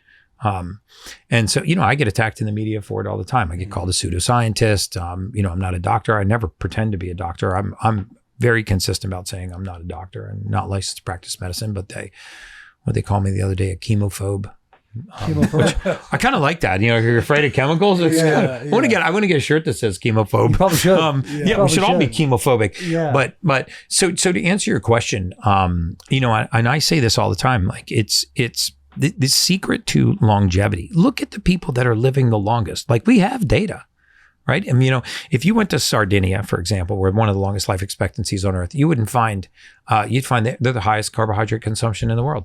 Longest life expectancy. Then you go to Singapore, one of the highest meat consumptions in the world, but very long life expectancy. You go to the Mediterranean and they eat very high fatty fish and lots of oils, very long life expectancy. Then the French are fucking the whole model up because they're smoking cigarettes and drinking wine and eating cheese and they're living forever. The continuity between all of that is the absence of processed food. Yeah, it's a whole food diet. Yeah, Whole Foods only. Bring cigarettes back. I see it. Marlboro Reds, Cowboy Killers. Indeed. I actually grew up on a tobacco farm, believe it or not. I cut tobacco. I did from- hear that. I don't know Yeah. what podcast I was listening to, but I remember hearing you talking about how labor intensive it is. It for is the tobacco. most intense labor you'll ever do in your life. If anybody listening to this has ever cut tobacco, they will tell you, I've never had a job harder than cutting tobacco, because you cut it in August. I lived in Southern Maryland, Upper Marlboro. Yeah, Marlboro country. Remember the Marlboro man? Yeah. Oh, yeah. So what these guys do, basically what you do is imagine just a field. See that little machete? Yeah, I saw it. That's exactly how you cut tobacco. You push it over and you cut it. So you walk like that for miles through these fields, Will's and low you back push is it over. fucked up just watching that Oh, video. dude, Yeah. you want to talk about low back? Oh, then you put those, then you put those plants on a stick, 5 or 6 of them to a stick, and it weighs like 60 pounds. And you got to climb them up in these barns that are like 5, 6 stories tall. They were not built by OSHA certified engineers either. Like, this is like a dude that's like 2 bottles Why do the of stocks have whiskey to go deep. so high? Because you hang them in these barns. So you have these tobacco barns, and they're 5 or 6 stories high. They got tin roofs. They got these little slats you open on the side to allow the tobacco to breathe, because the tobacco is green and it's gummy, you know, and you got to dry it all out. And so you hang these sticks at different, there it is. See those little rafters? Okay, you climb up in those rafters and you straddle them like this. And you grab these sticks between your legs and you pass it to the guy above you. And then he passes it up and he passes it up. And your head is against this tin ceiling. See that? That's exactly what it's like. Dude, oh God, it's bringing back horrible memories. Fucking horrible. And that essentially dries my parents were dries out. abusive. Captain John Brecka, like, how did you let me do this, Dad? Yeah. crazy. So see how high they are? Okay, the guy up the top, okay, that's the youngest guy that's getting paid the least. And he's standing next to that hot tin roof in August. It's like 130. That thing weighs 65 pounds he's carrying right there. And Grip they strength just going crazy. see how jacked he is? Yeah. You can Just see from it hanging on the tobacco. shoulders. So yeah. Yeah. So what you're saying is bring it back. Whew, dude, I'm telling you, I think that's where I got my work ethic. I cut tobacco just growing up. I mean, I was making $5 an hour when I was 13, 14 years old, which back then was great. To pivot back on the MAHA thing, you were talking Yeah. about how you think MAHA is going to prove it to where it's going to show that, hey, it's more profitable to actually keep people healthy than the actual taking opposite. Down, not taking down big Yeah, hits. you don't have to keeping everybody down. accountable. Yeah. Making You don't have people to take accountable down for pharma. You just have to hold them accountable. I mean, you think about what happened during the last pandemic, right? I mean, and I don't care what side of the vaccine aisle you're on, but when the mRNA vaccine was developed, this was a completely untested novel theory. Right. Most of the time we make vaccines. First of all, a vaccine is supposed to prevent the infection and prevent the spread. Okay. Forget the fact that you would have less severe symptoms. It prevents the infection and the spread. And so basically a virus is not a living thing. A virus is an envelope that contains DNA inside of it. So what we used to do is we would take the envelope and we would take the DNA out. Let's say polio. Okay. You take the polio envelope and you take the DNA out. Now you have what's called an attenuated virus. I can put this polio virus in your body because it doesn't have DNA and it can't infect you, but it can light your immune system up. That's a true vaccine, right? I expose your immune system to this, it's called nucleocapsid protein, and your immune system lights up. But this virus doesn't have any DNA, so it can't give you polio. So then, Big Pharma comes along and said, hey, we can actually make these out of mRNA. Well, most people don't know what mRNA is, but if you were actually take a cell and you go through the cell wall and you were to find the nucleus of the cell, inside the nucleus of your cell, 32 trillion cells, is the DNA. The DNA is the boss. It's the CEO. The DNA is running the show. It has 2 roles. One is called replication. It makes an exact copy of itself. But the other one is called transcription. So if I was the DNA sitting in the nucleus, I would be writing you guys messages telling you what to do. You go make this protein, you throw this nutrient out, you bring this nutrient in. Okay, those messages are called mRNA. Okay, so my notepad that sends you an instruction is mRNA, messenger ribonucleic acid. So when I give you that message, if it was a normal circumstance inside of a cell, you would go conduct that task. And when you got back to your desk, the message would be gone. Organically, if I said, go make the spike protein and you got back to your desk, the message is degraded. What Pfizer did was they took a synthetic copy of the notepad. They took a synthetic copy of the DNA's message.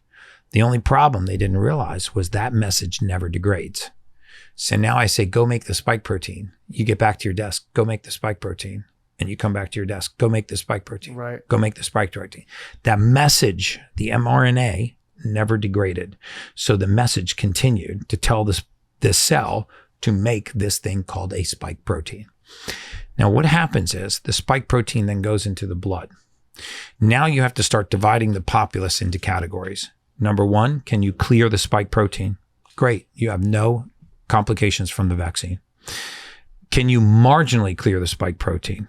Okay, you have marginal symptoms, weight gain, water retention, brain fog, muscle aches, poor focus, poor concentration, hormone disruption, shit that you can live with. Then a third of the population has very severe consequences. They can't clear the spike protein at all. Turbo cancers, trigeminal neuralgias, myocarditis, pericarditis, the people that died the fastest. Because again, it goes back to the theory that the biggest fallacy in modern medicine is that what goes into my body and your body is all treated exactly the same way. Nothing could be further from the truth. Let's say the three of us ate the exact same amount of mercury-laden tuna fish every single day. Same amount of mercury and the same amount of tuna fish every day for 90 days. I might have deadly mercury poisoning. You have some joint pain and some brain fog. You got nothing. No trace of mercury in your system at all. Because we all methylate and rid these things differently. So the fucked up thing, if you will, about this mRNA vaccine is we were like, okay, we've never done this in humans. We have no safety trials. We have no clinical data proving effectiveness. Yeah, let's rip it. Let's give it a run. Let's mandate it. And then we put this gene experiment in, and we call it a gene experiment because it turns activities in the cells on that we don't know if it's ever going to turn off. Right. So if you're concerned about that, you can do spike protein detox. Peter McCullough has one. These are cheap, nattokinase and other over-the-counter things that you can get that will clear the spike protein from your body. But I don't know how we got down that road, but was I answering a question? You answered the question. Or was I just on a tangent? She'll tell you I'm sorry. You started bringing up the vaccines. I brought up the MAHA thing. Oh, and MAHA. That got me down the vaccine road. Yeah, you got you down the vaccine road, which is great. It's in the way you tell it, anybody can understand how it all works, which is awesome. But you're looking at the transition of how America is trying to fix you to where America is constantly trying to help you to where you don't have to necessarily be fixed. What is the timetable in your mind that America or MAHA or these movements you're trying to make, you're showing actual data to be like, see, look how far this is down. Look how these autoimmune diseases is down. Like, when do you think you'll be able to have a leg to stand on as far as data goes? Well, first, already the data is already coming in. I mean, one of the things that was released in what's called the MAHA report was what Bobby Kennedy wanted to do was look at what are the links to the skyrocketing rates of autism? What are the links to the skyrocketing rates of obesity? And what's really cool about the approach that's being taken is that we're not going to say we're banning all of these substances for no reason. What we're doing is we're going to say, we're going to look at the data and we're going to force certain things like vaccines to go through the same level of rigorous testing that other pharmaceuticals do. We're not going to give them an end around. You're not going to take the vaccine schedule from 8 in the 1970s to 79 vaccines in 2025 and tell us that in that span of time, we needed 71 more vaccines in order to protect the population, especially when the majority of these have not gone through intense, rigorous safety trials. So that's the first thing is you're going to see that a lot of these things are going to collapse under their own weight because they don't have the right amount of safety data. The second thing that you're going to see is real intentional research on highly processed food ingredients, because we cannot sustain the rates of autism, which have gone from 1 in 10,000 to 1 in 32 children. I mean, think about that for a minute. Yeah. 1 in 10,000 to 1 in 32. When I graduated high school, first of all, I had never even heard of autism. I don't know an autistic. I didn't know an autistic child. I didn't even know somebody who knew somebody with autism. She's 17 years old. She knows 10 kids with autism. I mean, that is really scary, right? It's sort of become semi the norm. So when we reach tipping points like this, and you have organizations like End Chronic Disease and Moms Across America and the MAHA Action, this movement is becoming such a boulder rolling downhill that you are seeing politicians that do not want to stand in front of it and are saying, hey, you know what? I am not going to vote for House Appropriations Bill 453 because I'm not going to protect chemical companies at the expense of residents of my state. And that is where you're going to see the fastest shift, when it becomes politically unpopular to stand with chronic disease and against, fixing the problem. Again, think about the fact that there are bills working their way through Congress, like House Appropriations Bill 453, where these chemical companies are right on the verge of getting broad sweeping immunity to be allowed to sell chemicals they can't sell in their own country to our country, poison the population en masse, and have no responsibility. You start cutting those things off, and then it becomes more profitable for food, pharma, and ag to actually do the right thing. That's when you will see massive shifts in the status of healthcare in America. Do you, since taking on this massive goal, and you realize you're affecting so many wallets, people that are so big everywhere, has there ever been a concern for your own safety doing the things that you're doing? No question. No question. We talk about it all the time. I'm in the process now of potentially getting full-time security, which I never thought I would ever have to think about that. Interestingly, when we do digging on some of the well-funded source attacks, there were hundreds of physicians that signed a petition to have me permanently banned from social media, mainly because they'll say I'm practicing medicine without a license. I actually am proud of the fact, and I disclose the fact that I am not a physician. I'm not licensed to practice medicine. I'm not trying to give you medical advice. What I'm trying to do is distill the big data and give it to you in a way that you can understand it. And what's happening now for the first time in our nation's history is the convergence of artificial intelligence, big data, and early detection is about to circumvent the entire medical system.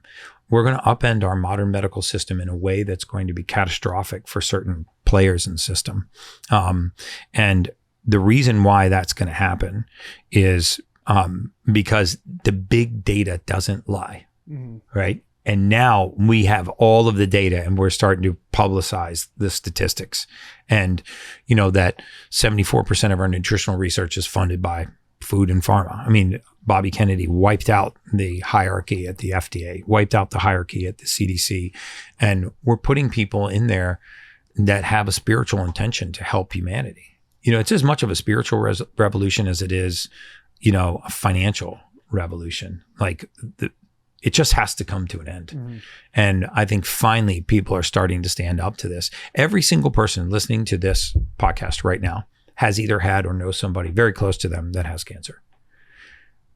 If you asked that same question 50 years ago, it would be rare. Oh yeah, somebody I went to high school with, I heard that his mom had breast cancer. Like right now, if you said, how many people do you know that have breast cancer? How many people in your family have suffered from cancer? I mean, it's the proximity of these conditions and diseases is right in our faces, and people have had it, right? And the sad thing is, you're walking down the food aisle, and this shit is in your grocery stores. Like, I don't have an issue with seed oils, for example. Just pick on seed oils for a minute. It's not the plant. It's the distance from the plant to the table, right? When you take a canola plant, also called a rapeseed, and you put it in a commercial press and it comes out gummy, then you degum it with hexane, which is a known neurotoxin. Then you take that neurotoxic degummed oil and you heat it to 405 degrees. Well, now you turn it rancid. It's putrefied. It stinks. So now you deodorize it with sodium hydroxide. That's a known carcinogen. And then you take a carcinogen and a neurotoxin, you deodorize and degum the oil. And then before you bottle it, you bleach it. And then you put it on the shelf, right? You ever walk down the food aisle and you see like Wesson oils or the vegetable oils, and they're all exactly the same color. It's that beautiful, perfect yellow. And then there's American Heart Association, one of the most corrupt in the country, putting a heart healthy label on that. Why? Because they're funded by big food. And so that whole system is being dismantled right now. and it's going to be American first. It's going to be, our children first. And at some point, even the politicians that want to take the other side of this equation are realizing, man, I have children. I got people in my family suffering from these diseases. I'm trying to raise children. The fact that my kids have a shorter life expectancy than I do, statistically speaking, that's not what I want to be my legacy. Yeah. What does it look like for you 20, 30 years from now? You talk about all the statistics that America is in, and we're doing awful, whatever the main statistics are. How does America look to you in 20, 30 years? Can it be completely reversed? It can absolutely be completely reversed. We can become the agricultural powerhouse that we were 50 years ago, meaning that we can actually, regenerative, sustainable farming. We're actually going to, dispel a lot of the myths that cow farts are leading to, greenhouse emissions. You're seeing the food pyramid be rewritten now by people like Dr. Mark Hyman. Serious, licensed medical professionals have dedicated their lives to nutrition. So I think in 10 years, our modern educational system and food system has the chance to be repaired to the point where you will see a massive reversal in chronic disease. And a lot of it has to do with the success of the MAHA mission, because this is legislative. These are legislative initiatives going on at the state level, going after the SNAP program, trying to get petroleum-based food dyes out of this food system, trying to get high sugary sodas out of those systems, looking at herbicides, insecticides, and pesticides, and like, hey, what kind of issues do these cause when we take these micro poisons into our bodies and our bodies can't get rid of them? And I think you're going to see the shift from major legislative initiatives to supporting our farmers and the soil and the food instead of these massive industrial farms. Bobby Kennedy is now like back to farmers markets and trying to get, the nutrition and the health of the soil fixed, because really the health of humanity goes back to the health of the soil. And so I'm very bullish on the future of America 10, 15, 20 years from now. I think that we can reverse the pandemic of chronic disease. I think that we can get real data on the truth around vaccines and whether or not we should believe more in what, man makes us than God gave us. If you look at what really put the pandemic into recession, it was herd immunity from natural infection. It wasn't mass vaccination. The mass vaccination failed because it needed mass repetitive boosting. So it wasn't the vaccination and the repetitive boosting. It was the fact that people's immune system kicked in and wiped this virus out. It's called herd immunity. But we didn't reach there from chemicals and synthetics. We reached that because of natural infection. So I'm very bullish on it over the next 20 years. How long do you want to live? Right now I'm pushing 120, by my glycan age score. So, and I'm not psycho about it. I mean, you heard about some of my misgivings. I never go off the Blizzard bandwagon, but, just want to lay that out there. But, I think it's what is probable, not what's possible. I think, because I've been blessed to discover, like I would call it the true meaning of life, how it's really about connection and about community and about, like a shared sense of purpose. The Gary Brecka of 10 or 15 years ago is not the Gary Brecka that's sitting in front of you today. It's very narcissistic, very myopic, I was oriented around trying to be, wealthy. And I never became wealthy until I started focusing on other people's well-being. And I'm starting to really understand, how the universe works and starting to, value my family and opportunities I've had in different ways. And I think that's what's going to extend my life. It's not the red light bed or the hydrogen nano bath. It's just going to be that basic connection, back with my family, whole food diet, focusing on my sleep, getting regular exercise. As you can see, I'm not the most jacked person in the world, but I work out for longevity. Good. Fantastic. Yeah. See the flex? Yeah. See the flex. So I'm excited, but right now, based on my glycan age, I should hit 120. Okay. I'd like to see it maybe go to 140. 140 solid. 140 I'll take, solid. Like 92.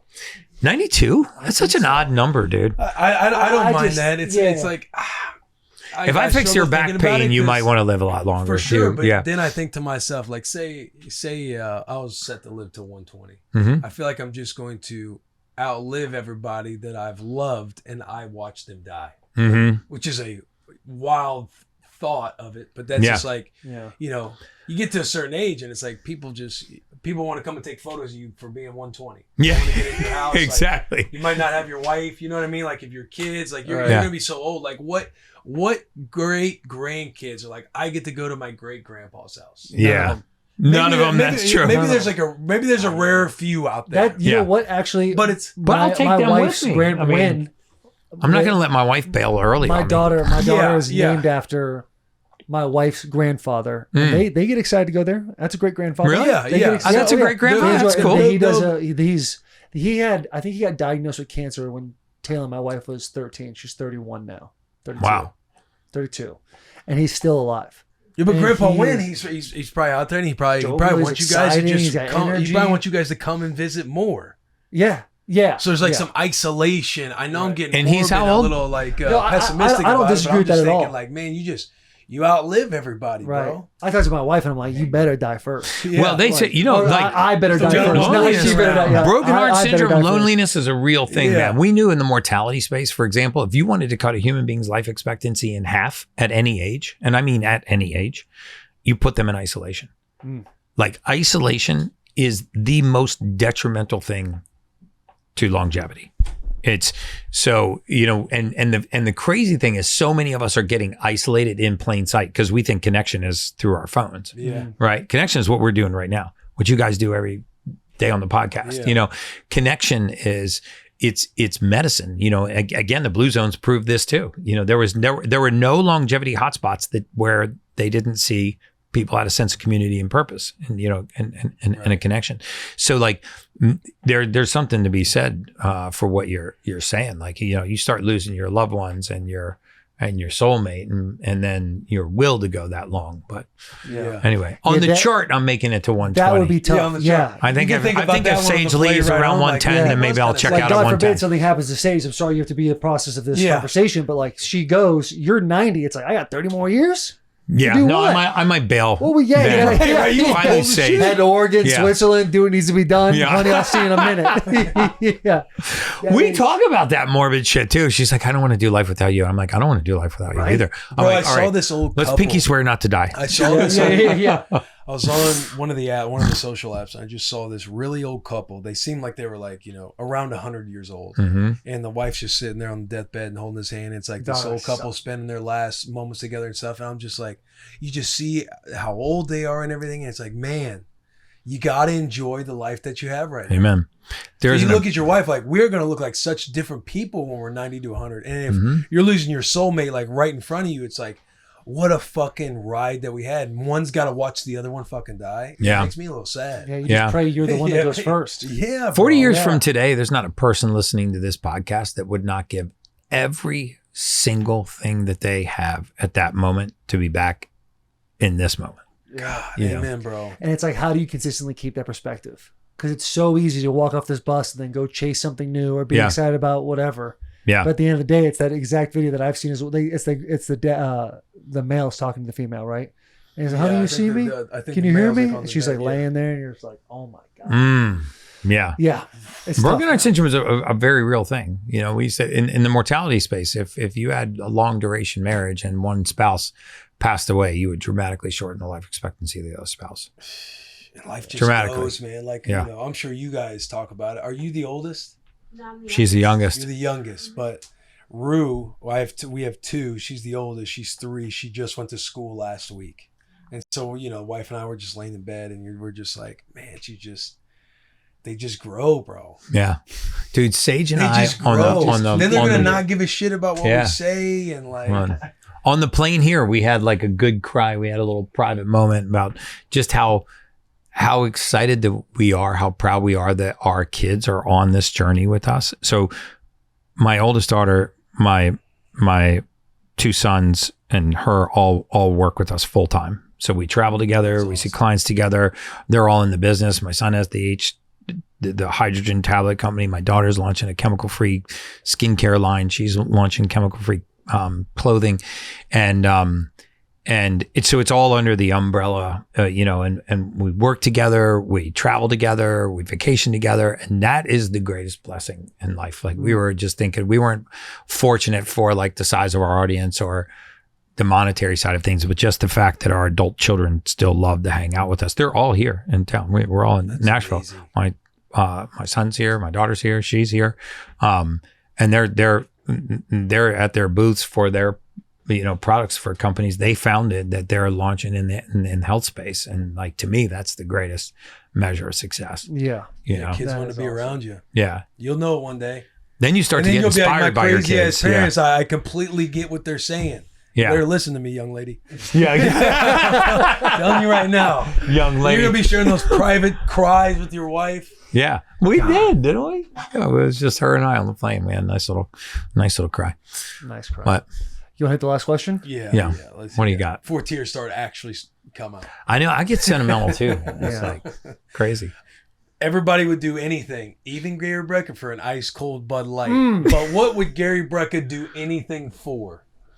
Wow. That's it. You gonna tell him? Can't say. Kids and family. Oh.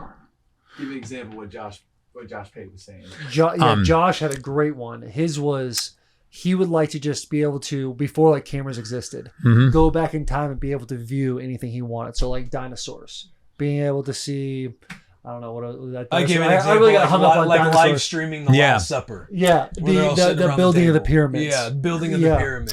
I guess for me, my measure of success now has been about impact. It's been about how many lives can this message land on, right? And because I feel like the message is designed to educate people, to inspire them, to make a change. So what would I do anything for? I would do anything to amplify the message that gets people to make a transformation in their life. Positive transformation in their life. So if somebody listening to this podcast is like, not going to give me a dime or log onto my Instagram or anything, but I'm going to take what he said, those 4 or 5 things, I'm going to start practicing those things in my daily life. That would be something I'd do anything for, to amplify that message. Dude, I will tell you this. Obviously, I've known about you for a long time. And then getting to meet you at the Super Bowl, we have that little change of the wind thing happening where you had that bet slip. Oh, that's right. We got to talk about and it was the craziest sequence of events. Dude, we did super bond over that. He had this bet slip and he's like, I think my bet's dead. I was like, no, if like these 4 things happen, that bet'll hit. But it was like they had to have a kickoff and then return, but not score. It was like towards the end of the game. And then this happens. But basically, he ends up hitting the bet.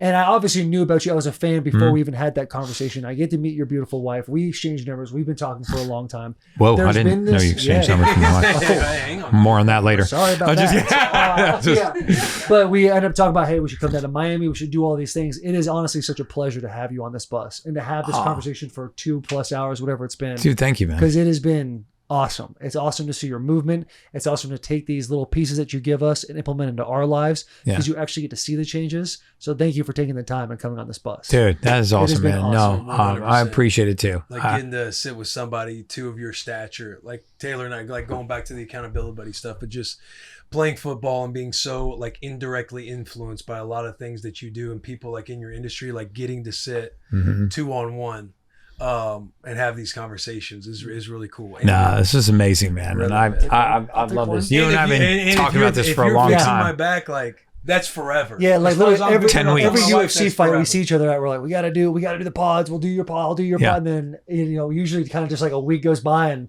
we get busy. And you know what? Accountability. It's on me. I'm the one that always lets it fall through. Yeah. But I'm happy we finally Dude, I'm so pumped too, man. This has been great. And I hope your audience gets a lot out of it. And I am going to, from the day we start, 10 weeks on the calendar, that's what I want on the calendar. And it's going to be life-changing for you. And we'll get back on and talk about it. I'm going to go throw my back out tomorrow so we can do some shit together. I'm going to throw my back out so I can be a part of it. It's going to be legit. No, thank you very much. Let's give a round of applause for Gary Brecka. Please subscribe, unsubscribe, and then resubscribe again. Thank you so much. Big hugs, 10 kisses.